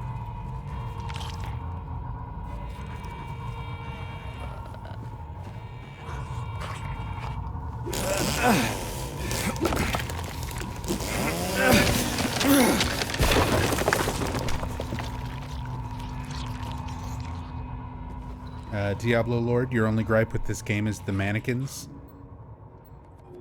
Yeah, especially when you're doing, when you don't have an overpowered chainsaw. Overpowered chainsaw helps negate a lot of the more annoying enemies.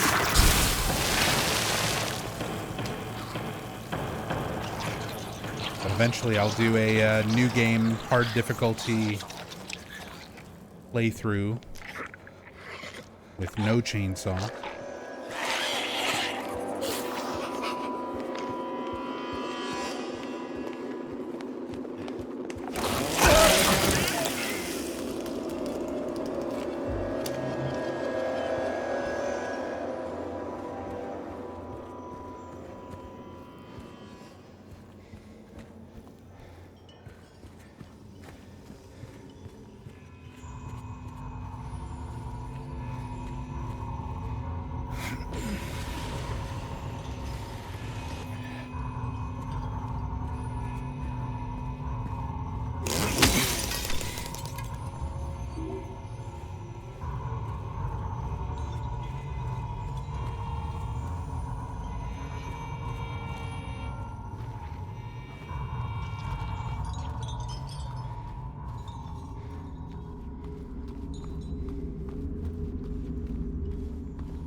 Couldn't remember if they ever hide anything under or like behind those little wheel carts.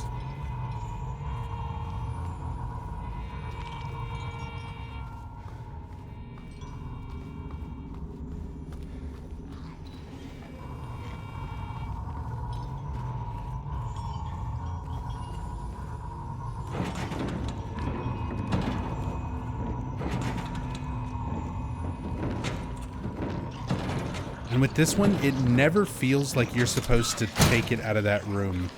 Like, barely fits the door.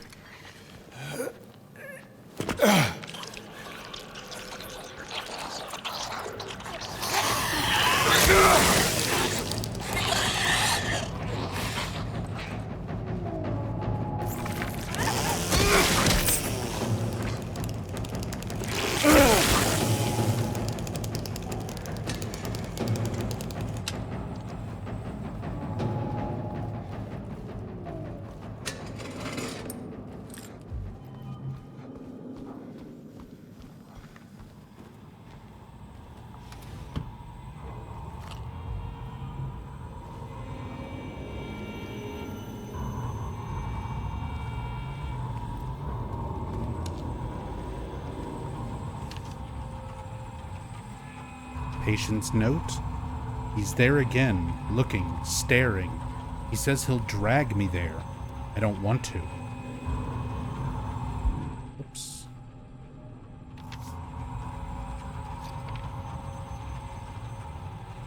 I won't let him take me.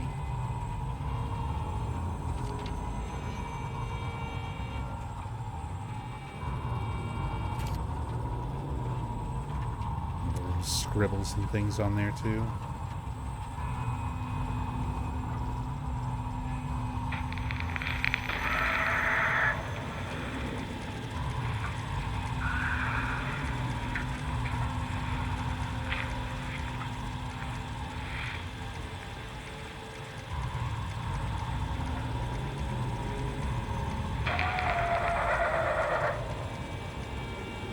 Like monster howling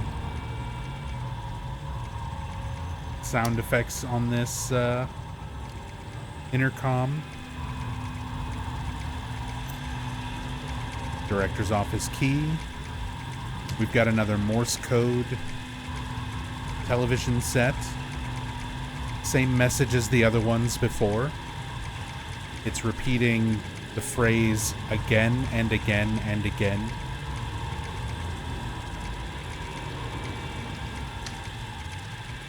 Blood smeared. Is it stack of books where you get the director's key here?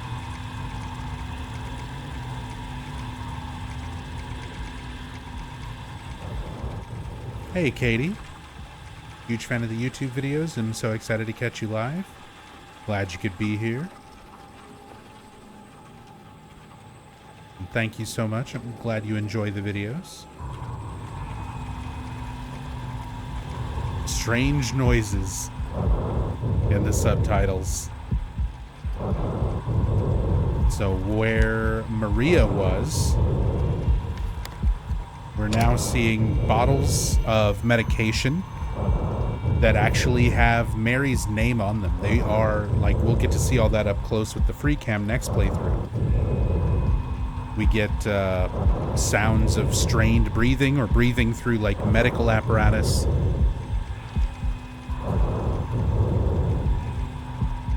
All of these indicators of Mary and her illness in the same room where Maria was. Along with a mysterious photo. No one knows. Just a corner of a room, the very edge of two bedposts.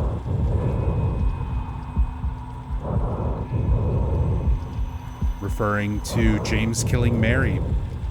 Nobody else knowing.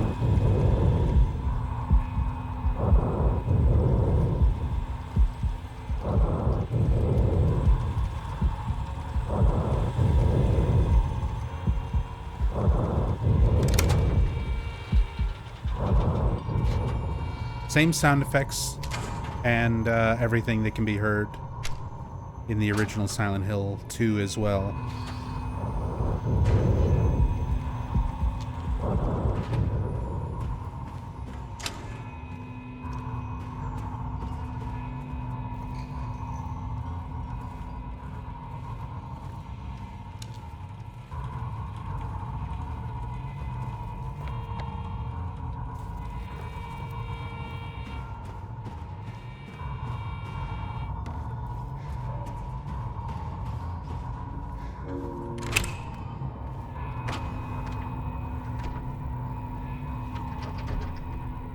Otherworld version of the director's office.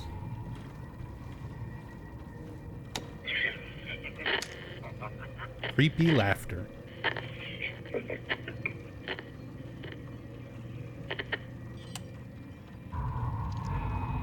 That's all we get instead of any actual commentary from him this time.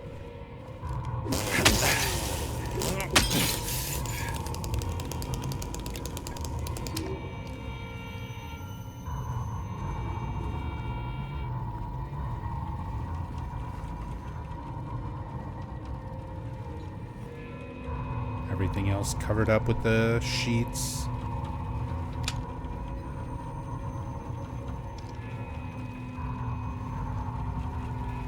The, like, combination safe. All that. There'll be no pain anymore.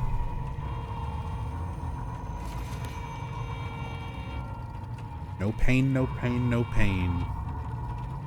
Obsessively written over and over.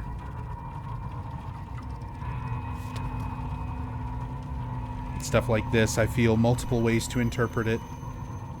All of this being projected from James's subconscious, so the idea of killing Mary to free her from her pain, free her from her illness. The idea that he's suicidal, to take his own life, to no longer feel the pain of loss and grief after killing Mary. I feel there's a lot of different ways from both Mary and James's perspective to interpret notes like this, and I feel like that's why they sort of play up the parallel between James being similar to both the patients that are being referred to, but also the doctor or hospital director as well.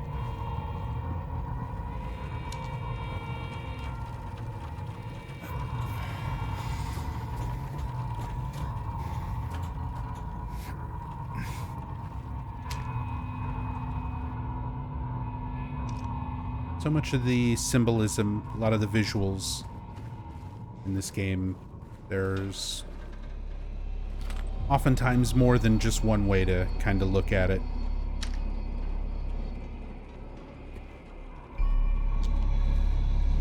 I like the music here.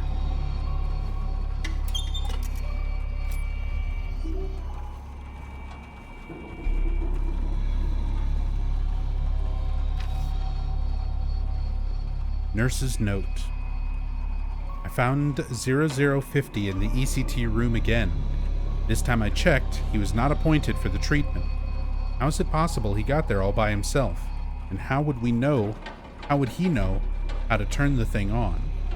Somebody's going to answer for this.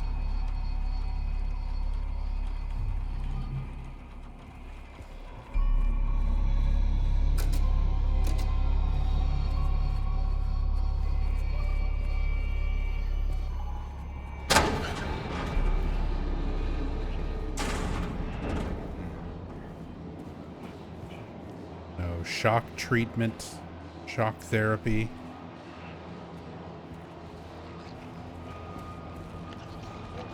Lobotomies.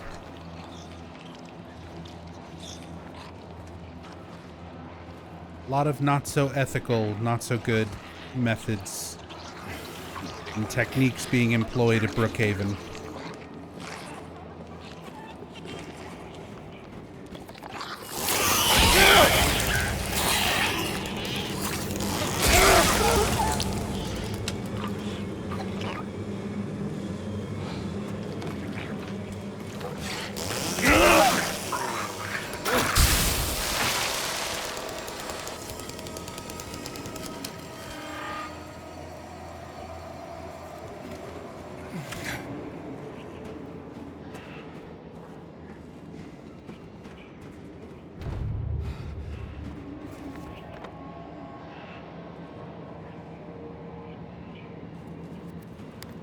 Hydrotherapy as well.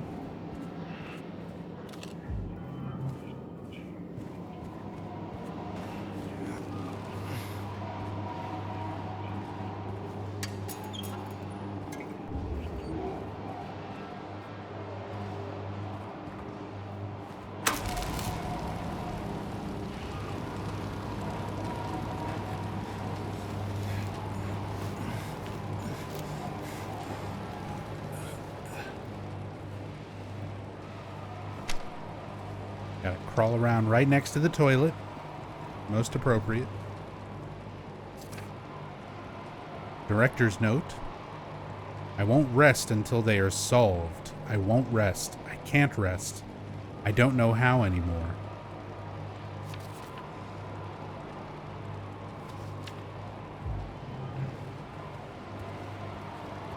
The idea that the director himself, you know, becoming obsessed, suffering from a lot of symptoms that the patients also suffer from in his obsessive sort of quest to cure them.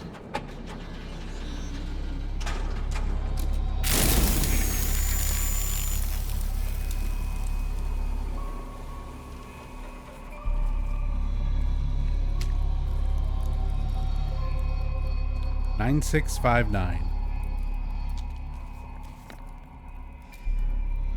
And then he writes it on the map.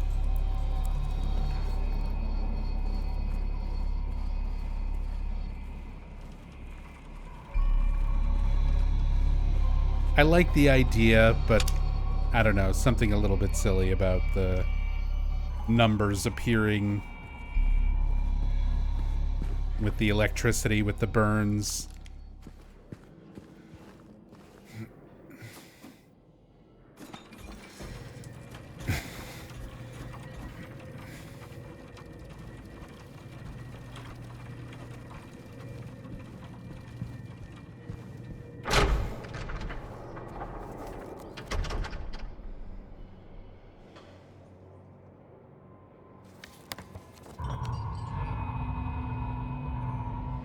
That's all checked off.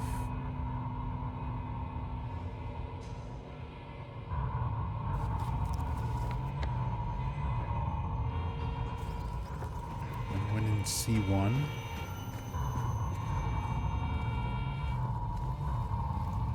This room here. Or I did, it just doesn't mark because there's no door.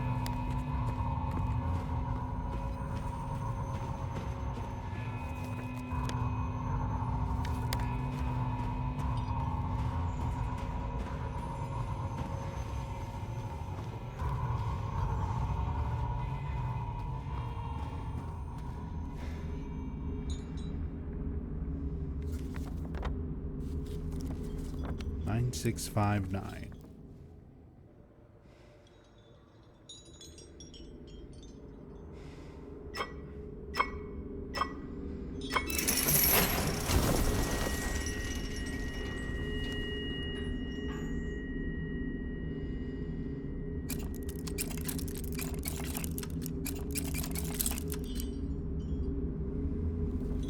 All right. Need one more code.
This goes into that little area with the garden. I don't think there's anything else I can get here. Just want to double check.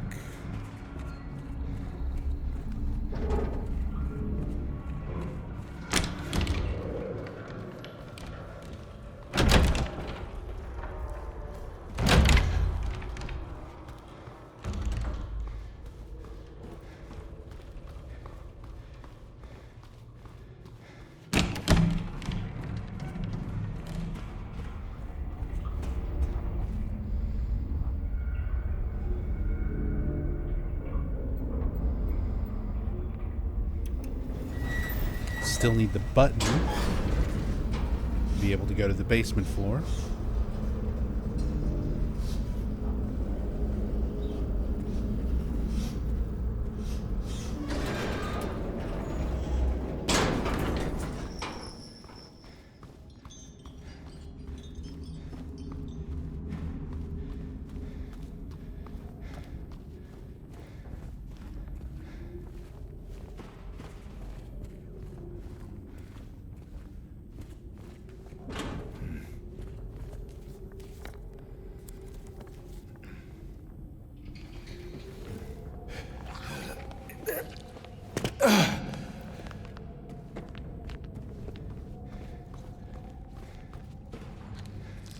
Oh, I just heard Mary's voice. Mary gasp. Coming from right here. One of those recurring sound effects in the remake. Doctor's coat hanging there.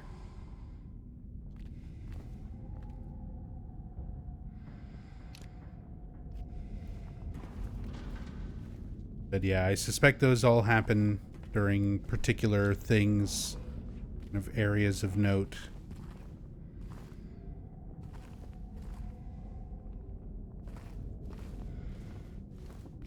Possibly, Mary getting the bad news from a doctor. But yeah, right as I was walking in this way, I heard Mary's gasp. Right there.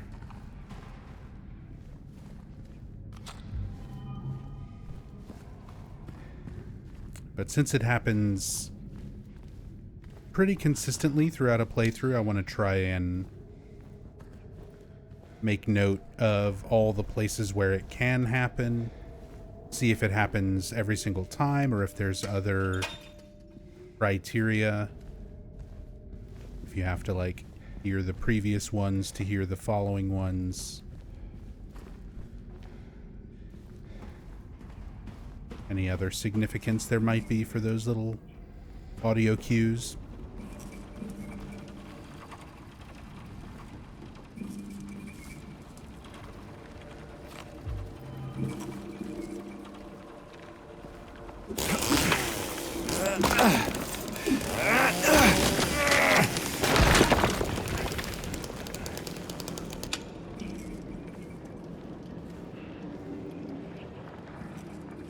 One year they've been watching me, so many pills they fed me. When a loud hour comes, I tremble every time the light falls.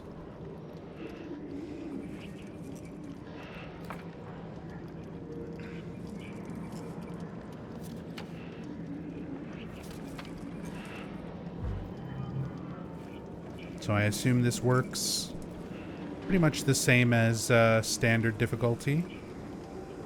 Watch it go dark. Flickers twice. 1, 2, 3, 4, 5, 6 pills. Not 7. I miscounted these on my first playthrough because I counted them and then went in and fought these things. And I guess during that time, my brain forgot the number I counted. But yeah, this seems to be the same solution as on standard.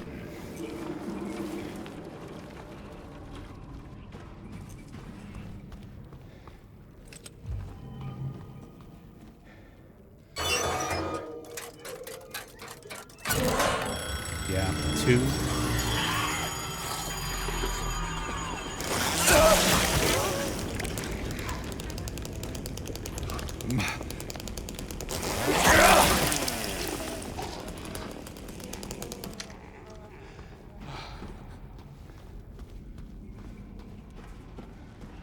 So 2 on the clock, 2 on the light, and 6 pills.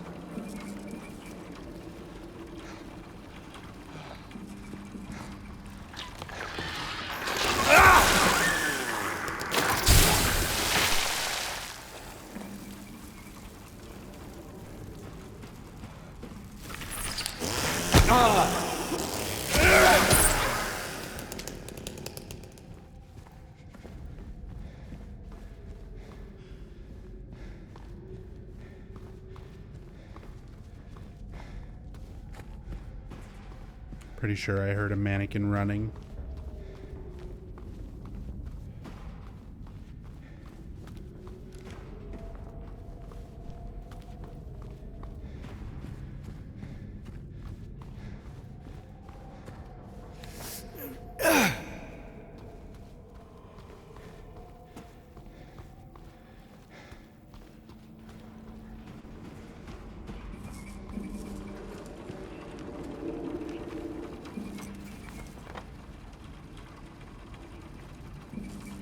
All that's marked.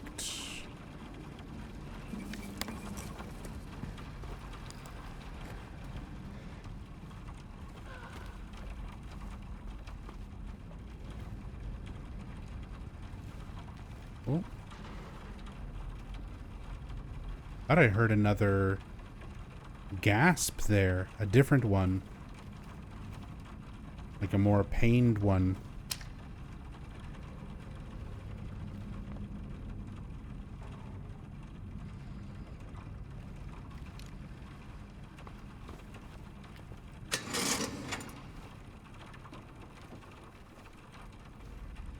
Maybe I'm just going crazy. Maybe I'm just hearing things. Hands reaching for the opening. The painting where you would get the batteries. Oh, here it is. You can see the dry cell batteries on the ground there. So, in the original game, the hands reaching up here on the wall. Oh, there is. There's like ambient sounds, moans and wails coming from background here.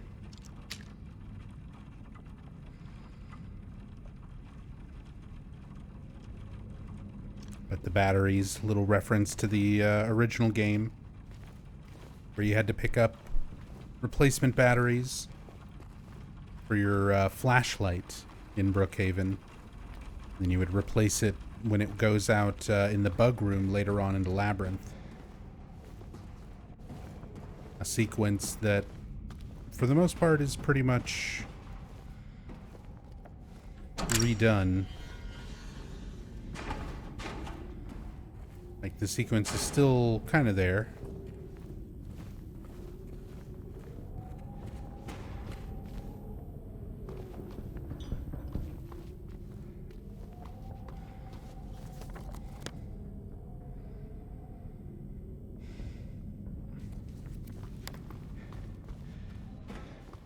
Just noticed the ammo count. Holy stockpile. I mean, I'm killing pretty much everything with a chainsaw, so yeah, I don't really use the guns and the ammo just stacks up.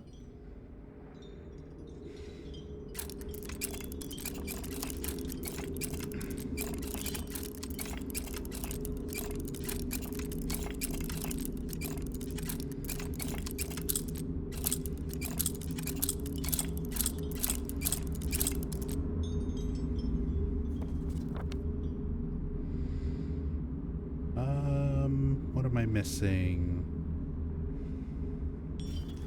Oh, 1 year. I keep opening the map when I mean to open this.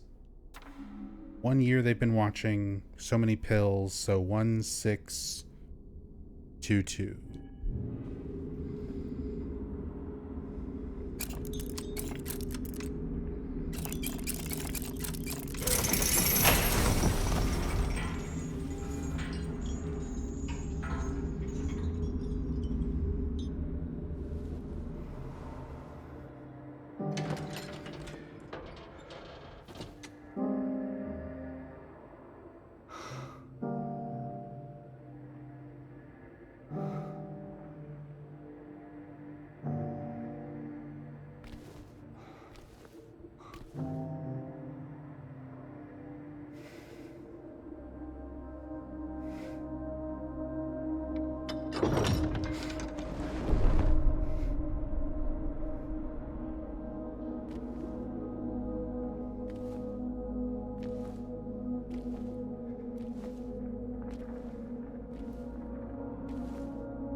got the -1 elevator button.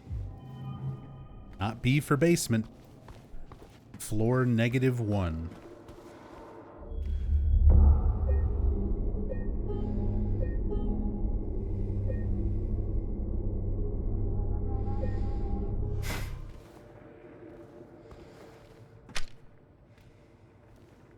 And I like how they do a little bit of a play on Joseph Barkin's box compared to the original only having hair in it.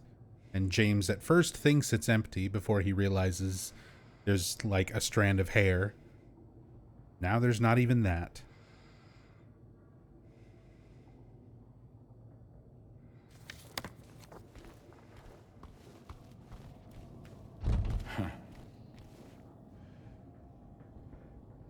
She is an angel, no one knows. Only I can see the lady of the door. They cannot walk along her bridge of thread.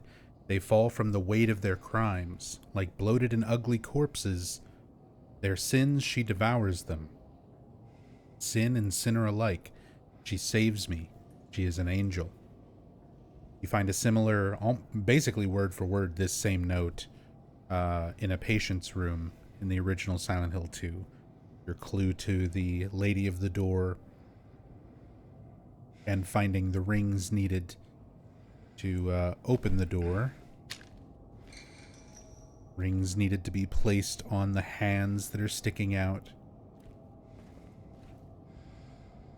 This is one of the things that I'm really happy to see in the remake compared to the original. Like the lady of the door having a better visualization of the 3D element of the woman sort of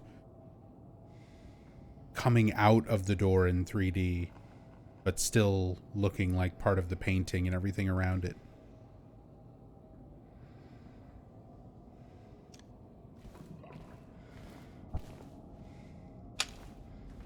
More ambient sounds. There was like a water jug, like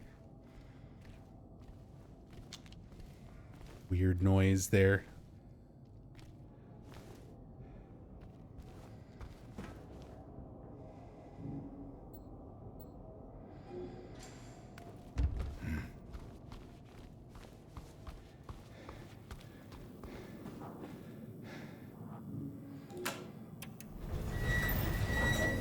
Hey everyone, thanks for tuning in. Welcome to another exciting edition of Trick or Treat, where you answer our questions correctly and win a prize beyond your wildest dreams. Or you fail to answer correctly and receive the punishment. It's all in the hands of our lucky contestant, James Sunderland. James, are you ready to play Trick or Treat? Excellent. Here's your first question. In the early 1800s, a terrible disease spread across Silent Hill, resulting in the death of many of its inhabitants. Their bodies thrown into the lake to sleep forever in their watery grave. How many souls were lost during the plague? 1, 42, 2, 67. 67 who 3, rest below the lake. 85. Know the answer? Well, you better hold on to it. You never know when it might come in handy.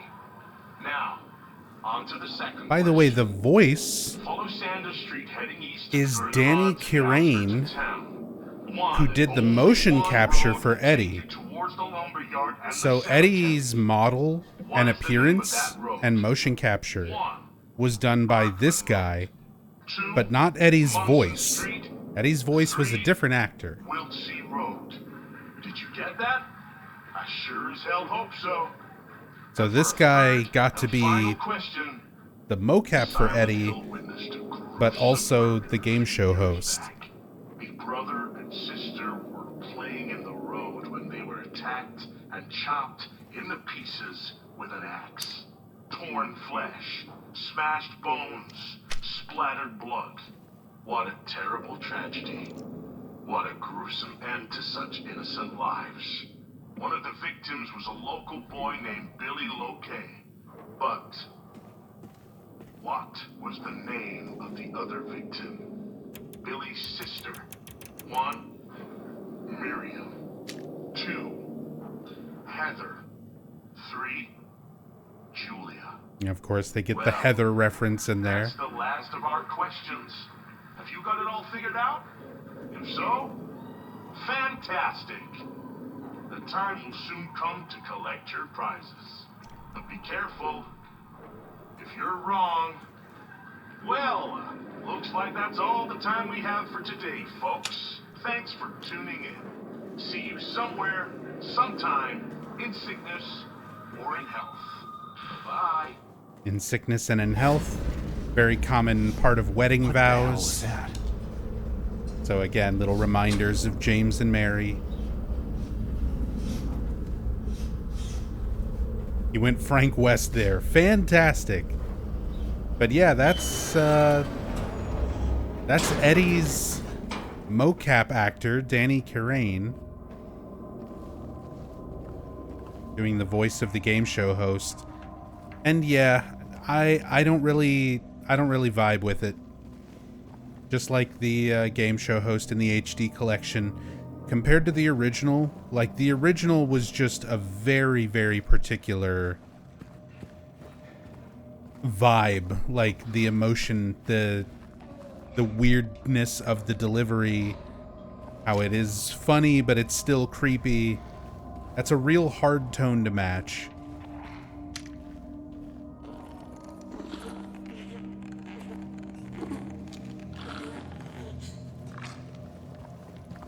So, props to him for trying, but it doesn't quite get there for me.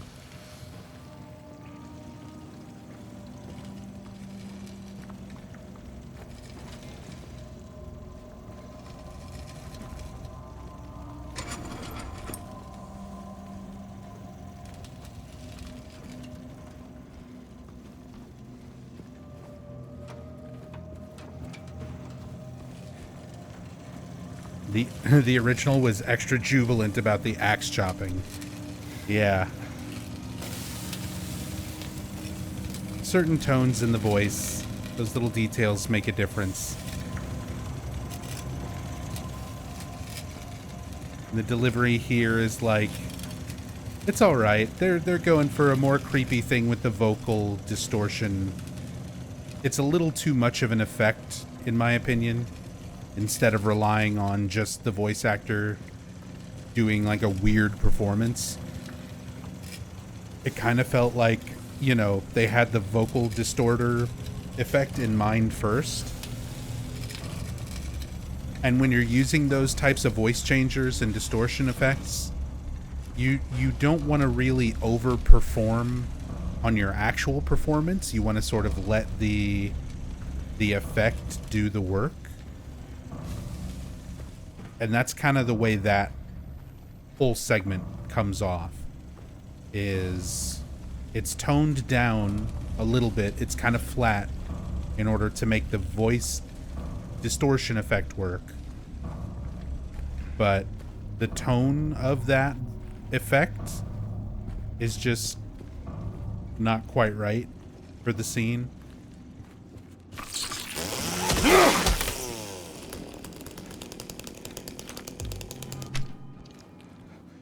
Yeah, it's not terrible. It's not like it's an awful performance or anything. It's just a little bit flat. A little bit flat compared to the OG. Oh well.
Come over here.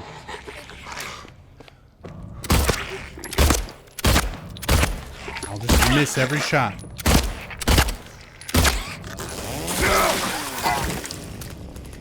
That's why I have 300 bullets.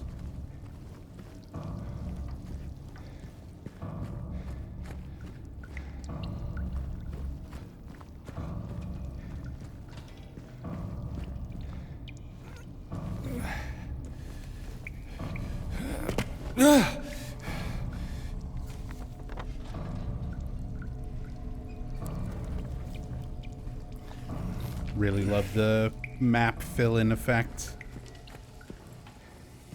for this whole segment. There's the copper ring, just like the OG. James. And Maria. Oh. Maria, I thought... Anyway. Sorry. Anyway, I'm glad you're alive. Anyway? What do you mean, anyway? I was almost killed back there. I have never been so scared in my whole life. All you care about is that dead wife of yours. You couldn't care less about me, could you? No, I just... Then stay with me. Don't leave me alone again. You're supposed to take care of me.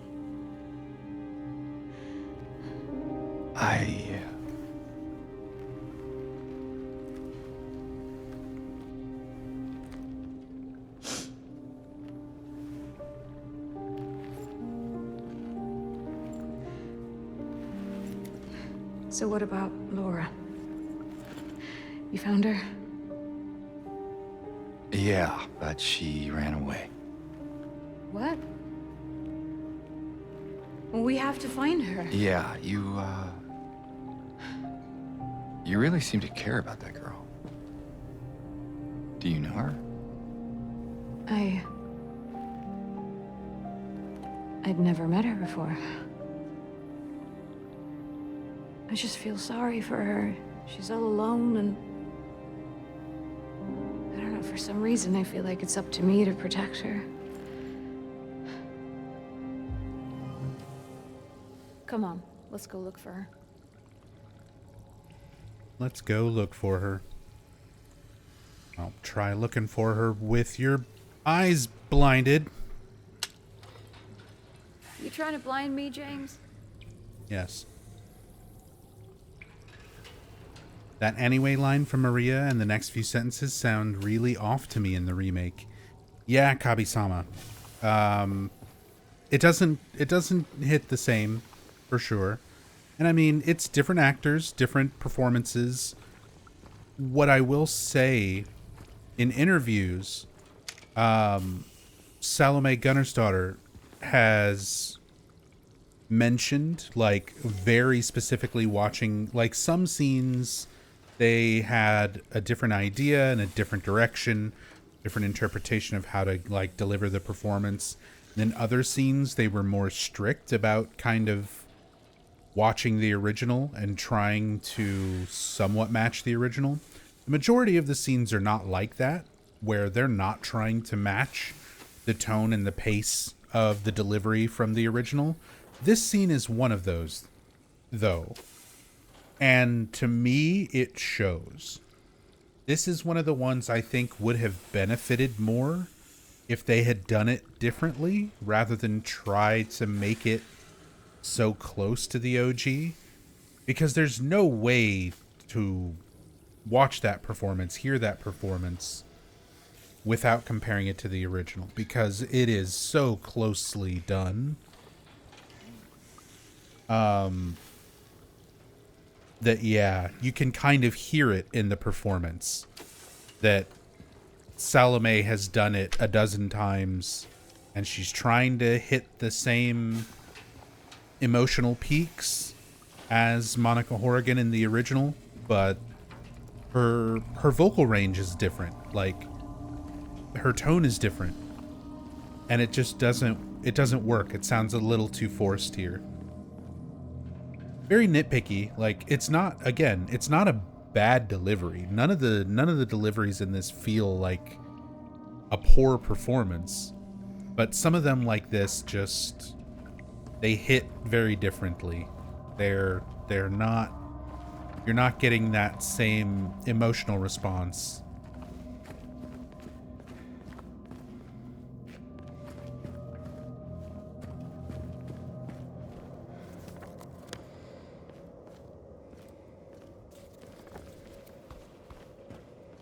Hey, Cat. Cat Link, thank you so much for the raid.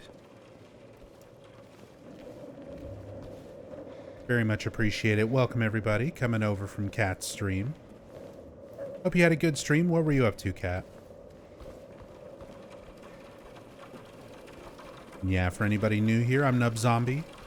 Play a lot of Silent Hill. Very obsessive over this franchise, to put it lightly.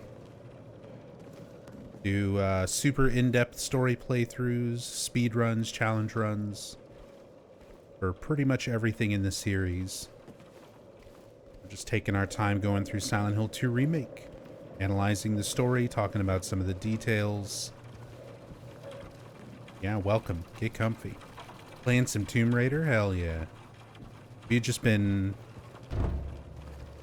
doing some casual playthroughs, or grinding out runs?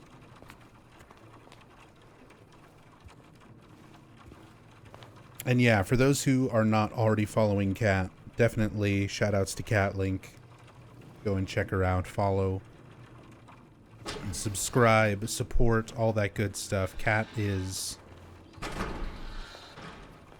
one of the nicest, most genuine streamers who I've ever had the pleasure of meeting. Super, super talented speedrunner, and just super entertaining to watch. Definitely go show her some love. Haven't played them in ages since you were a kid. Yeah, it's been a long time. I couldn't tell you when the last time I played Tomb Raider was. What is that? Oh. Well, what do you know? A stroll in the rain. How romantic. Maria. What are you talking about? I'm trying to keep things light, James. Just humor me, okay? Yeah. Sorry. Trying to keep things light. Just humor me while this weird shit goes on. And I have a very unnatural response to it. Gaslighting. I do love the change in tone here, though. We get this ambient track coming in. The rain effect kind of kicking up this dirt, it almost looks like. I guess little puffs of fog.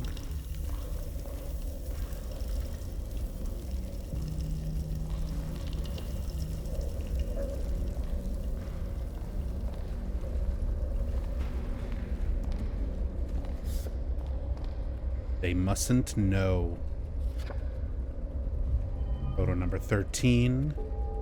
In the mysterious photos. An Easter egg with those photos. It spells out a hidden message. When you collect all of them and decode them, it spells out, "You've been here for 2 decades." Little indicator of little nod to the players for how long it's been since the original game, as well as a indicator to the beloved or notorious, depending on how you feel about it, loop theory. One of the more prevalent fan theories that stands out in the remake. Another giant fan behind chain link here. Imagery from the original Silent Hill 2.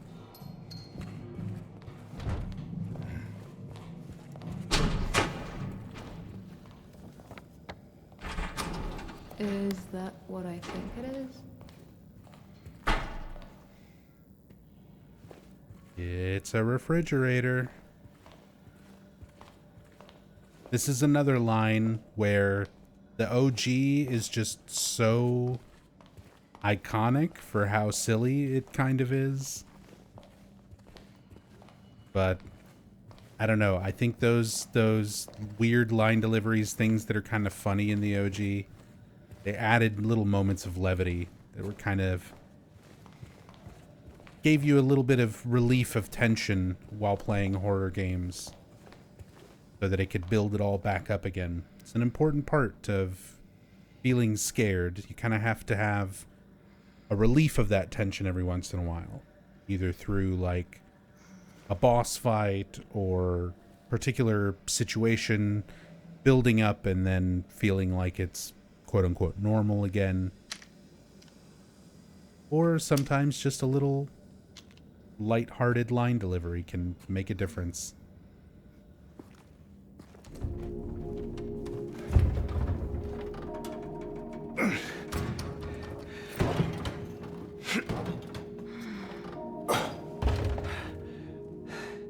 Having trouble there? Yeah. You think you could give me a hand? Me? You're supposed to be the big man around here. How's a little girl like me supposed to help? Fine.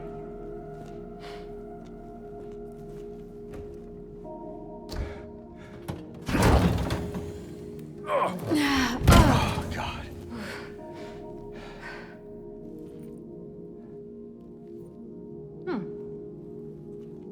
What's this?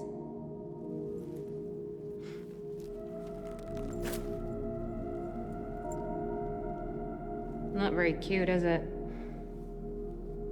Here, why don't you take it? Thanks. See, this cutscene is like probably the best example for everything I talk about in comparison of like original performances to the remake performances. The camera, like the cinematography for the scenes is a lot more flat, is a lot more boring. The line deliveries feel less exaggerated, like, and compared to the original, like, things were overly exaggerated because you didn't have as much visual clarity, you know, when it came to the character models as far as little details in the visual performances. Now, for the remake, we've got much better visual performances. The animations are more detailed. The performance capture is much more nuanced and detailed. So we're seeing the very vague, like, blank stare from James when he says thanks, whereas Maria looks completely over it and disgusted and, you know, wipes her hand off after giving him the ring. You've got more detail in the performances with the characters and the models. And I can really appreciate that aspect being better. It's just a shame that the other things are not so good. Like, the camera's a little more boring. Yeah, also, there's a visual bug going on. You can see with James's face. You can see his, like, mouth keeps flexing. His cheeks pop up and his chin kind of looks like his face is tweaking out. This is a common thing. It's a visual bug that happens with the character models, like the facial contortions and things don't reset to normal the way that they're supposed to. And where to I now? think the bug actually persists. I think I know where those rings belong. There's some situations where I know you can see it. Of course, it's difficult to actually look at James's face a lot of the time in this game. And that's another one of those things where some fans have really, really overthought that visual thing. Flashlight off and you can pivot the camera to look at the face. Thank you, Where Whiskey. Yeah, so it is still happening. So it does still persist. There it is.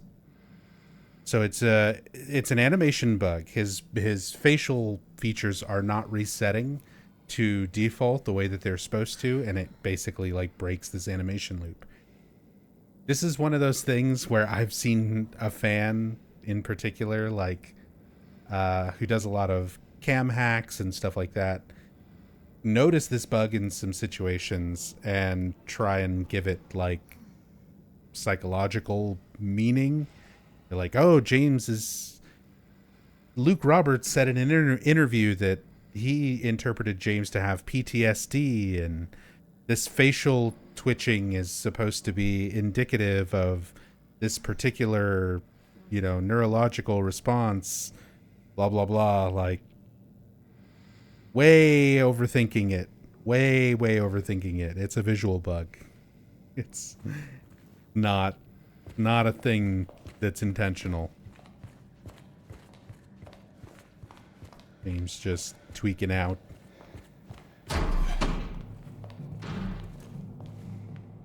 But hey, you know what? If you enjoy finding those kinds of things and coming up with your own, giving it whatever meaning you want, that's fine by me. It becomes less fine when it's presented as fact, which is what this fan in particular and a lot of other fans will tend to do. Present their interpretation as canon and fact without, without considering other logical reasons for things to be the way they are. Yeah, this little section here that was previously the pool, the swimming pool,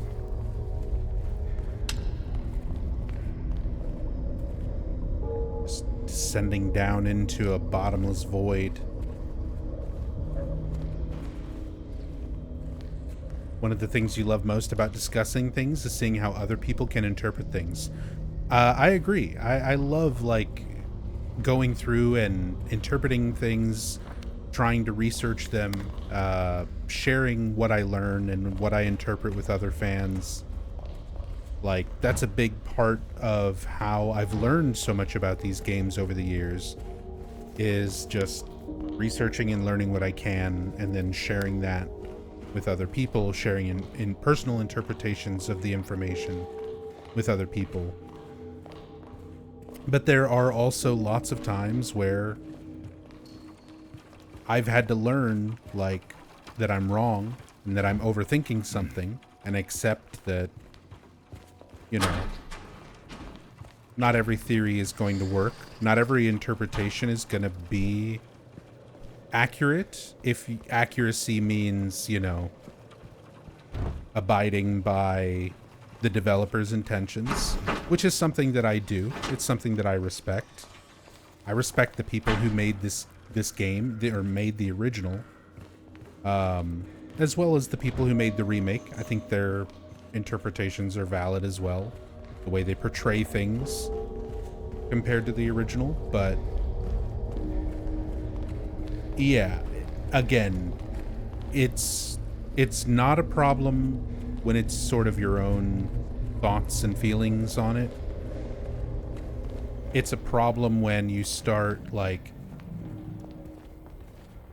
editing the Wikipedia and shit, editing sources of information that fans rely on and count on to be accurate, to be unbiased.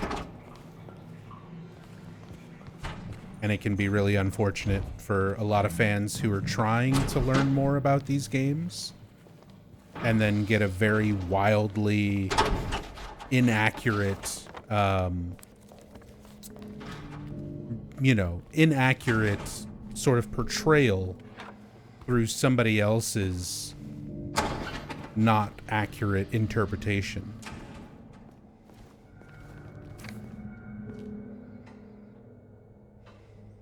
That makes sense. Anything I say makes sense. That's why I try to distinguish for my playthroughs what information is there.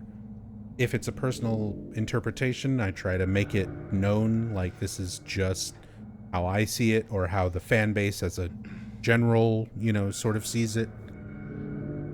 Or if there's developer commentary about something that I'll cite, you know, usually I have a source for things like that. But yeah, there's a lot of other fans who don't distinguish that so much. They just throw out whatever their personal theories are, and if you disagree with them, they take it personally. And yeah, the Silent Hill 4 fiasco, stuff like that. That's where fan theories and things can kind of get out of hand. Dissociated notice.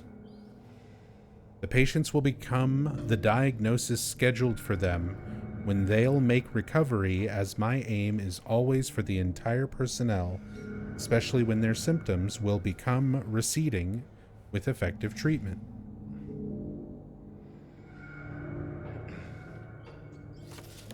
It's like medical word salad almost.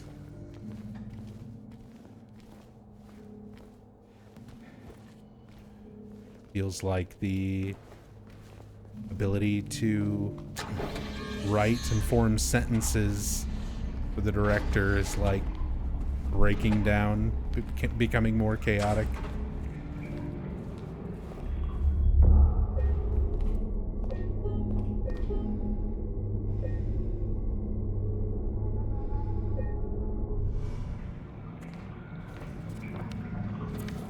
Which is actually similar to some of the patient notes, where they sort of stop using grammar, everything runs on together.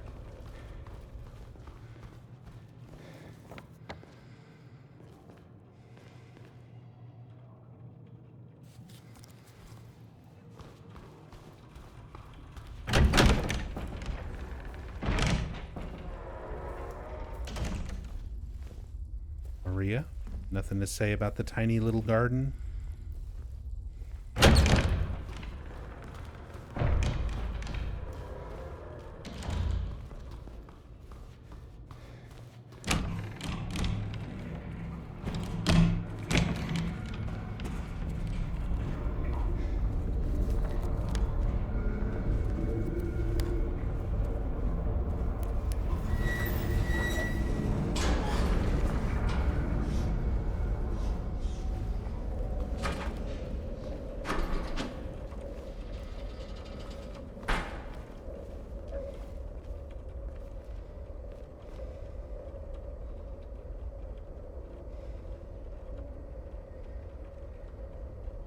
Let's see. I opened this correctly on my first playthrough. I think I skipped it on my second playthrough, on the Japanese dialogue, no commentary playthrough. I think I forgot to come and open this. Let's do wrong answers. Oh.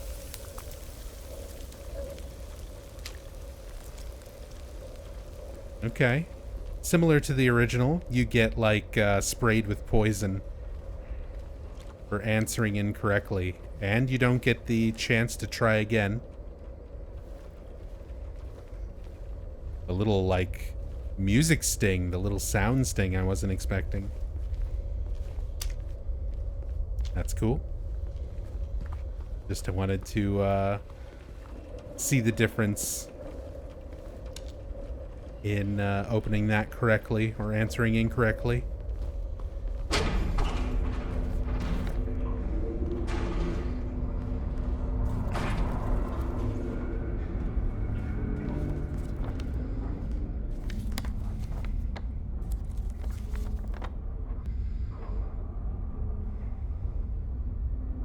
Oh, the decorative box stays marked even once you can no longer interact with it.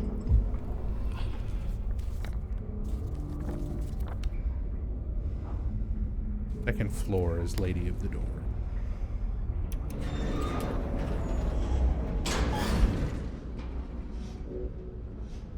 Yeah, got both the lead ring, copper ring.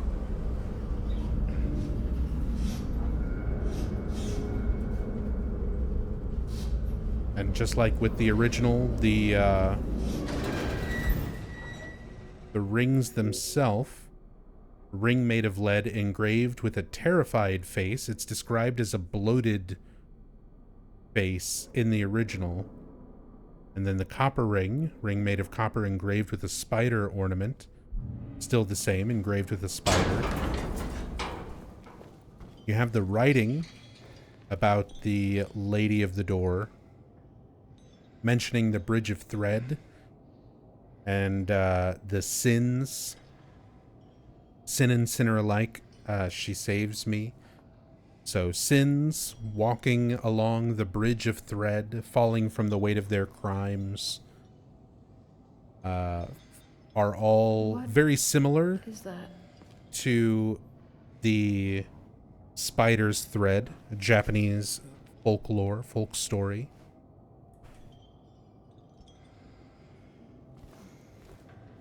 So same sort of references as the original. James, What's wrong? let's just get out of here, okay? My face still tweaking out? Oh, it stopped. Look at that stare.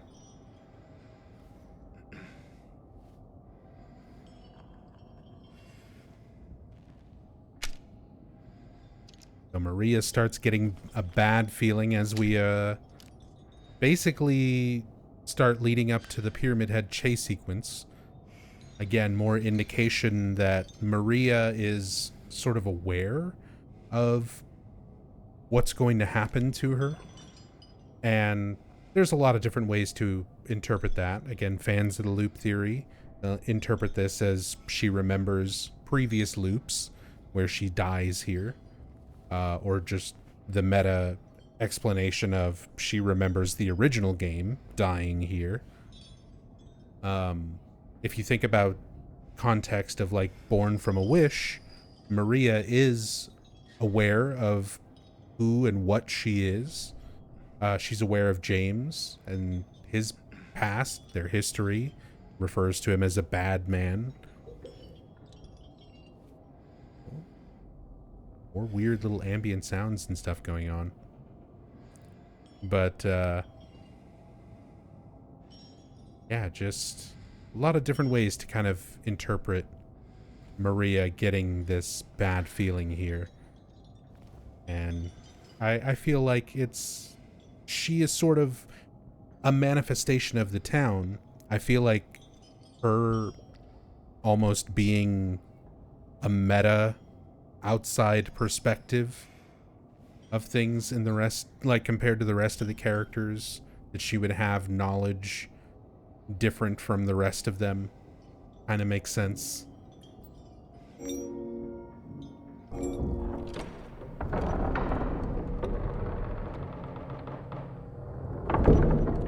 I like that shot with the save point behind them too. What's wrong? I thought you wanted to get out of here. I know. It's just... something doesn't feel right. Come on. It's gonna be fine.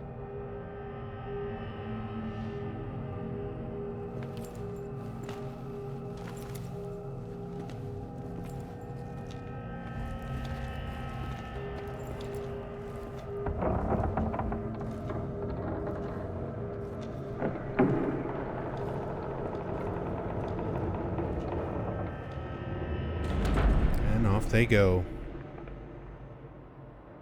Mazzy says, I do like how they showed Maria scared to go into the area, though.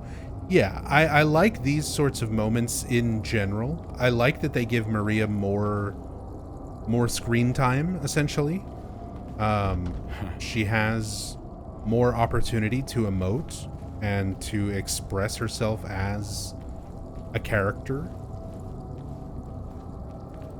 So getting to see these little moments where, regardless of why she knows what she knows or feels, you know, something strange, the fact that she's able to express that and show these little moments really does, like, help a lot, do a lot for her character. Ominous note. It is done. Sick no more. Again, very direct. James killed Mary. She is sick no more. But in the context of the hospital director who was trying obsessively, desperately to save these patients, cure them, it is done. Sick no more could have a slightly different context.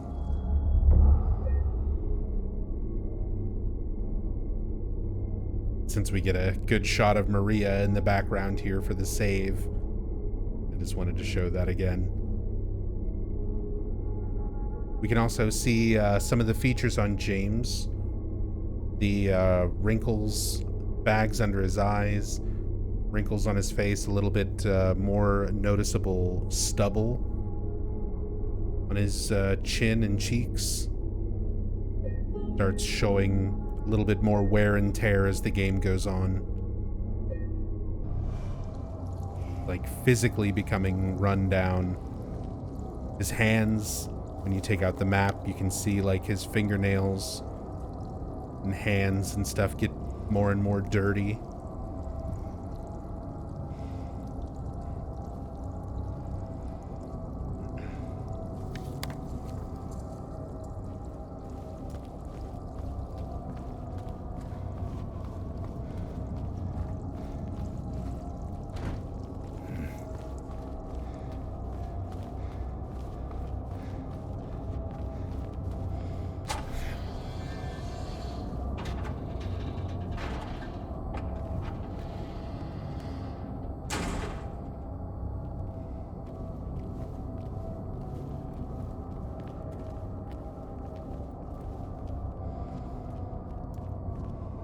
Then we have the Pyramid Head Brookhaven chase sequence, where it turns into Shattered Memories, turns into Downpour for a moment.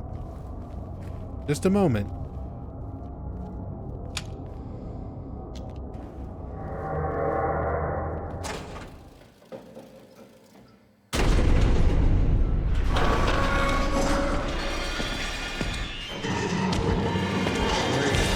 Run!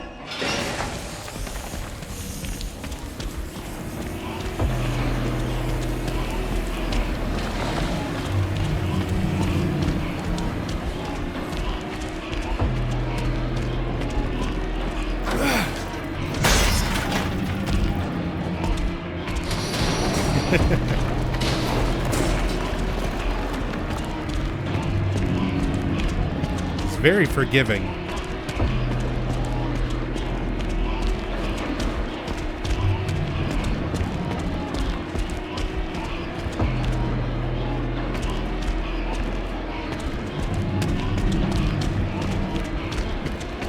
There! An elevator! Suddenly in front of you. Come on, hurry!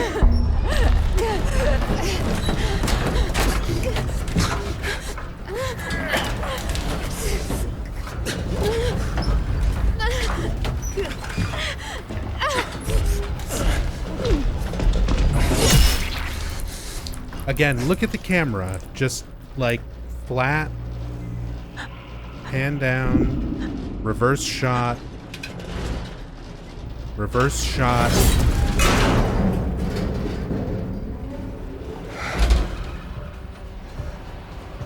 This is one of those scenes where the cinematography could have really, really made it look not so silly. Like, suddenly teleporting in front of Maria, the tension of the chase is not there because the camera and everything feels very slow.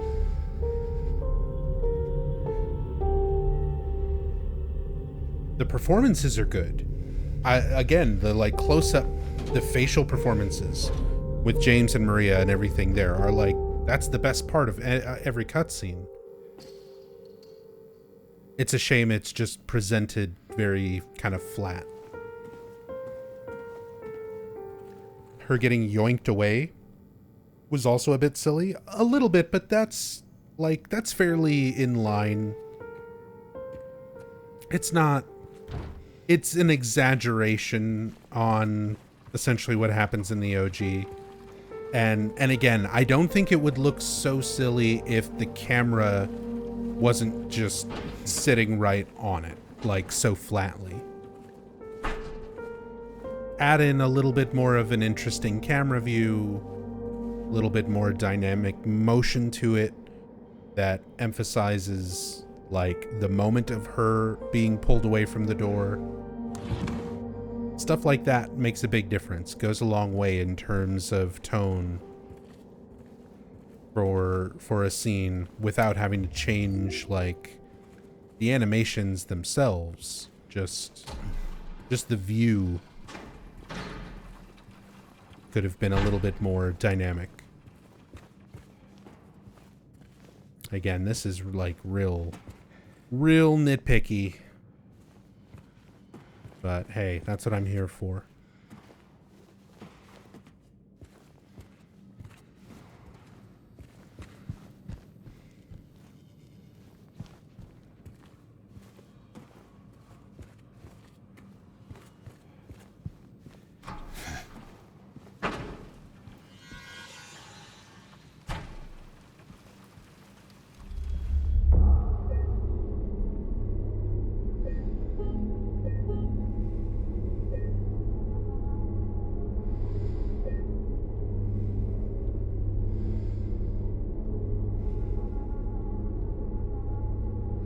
Another little view of James through the save point right after losing Maria.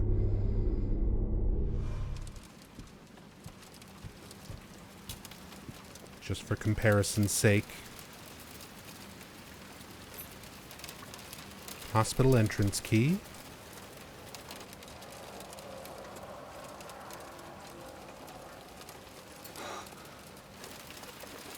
There goes Laura. Running around. Out in the rain. Assuming she even sees rain. Laura's experiencing reality in a whole different way compared to us. No monsters. Very different version. The potential for this illness exists in all people, and under the right circumstances, any man or woman would be driven, like him, to the other side. The other side perhaps may not be the best way to phrase it. After all, there is no wall between here and there.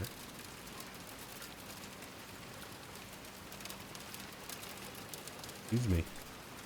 It lies on the borders where reality and unreality intersect. It is a place both close and distant.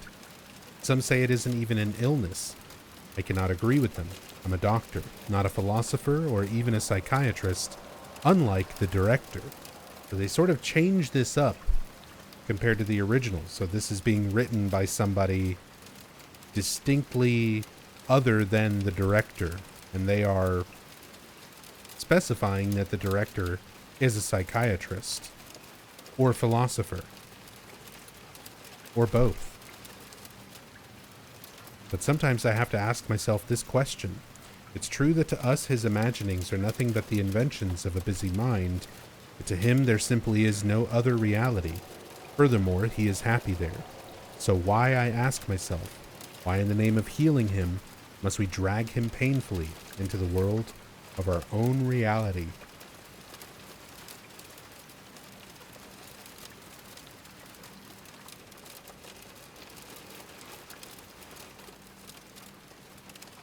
What do you think, James?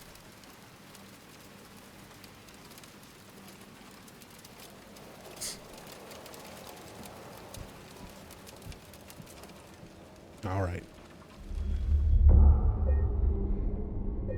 I need to give my vocal cords a bit of a break, and I'm starting to yawn in the middle of reading stuff. So unfortunately, gonna have to call it here.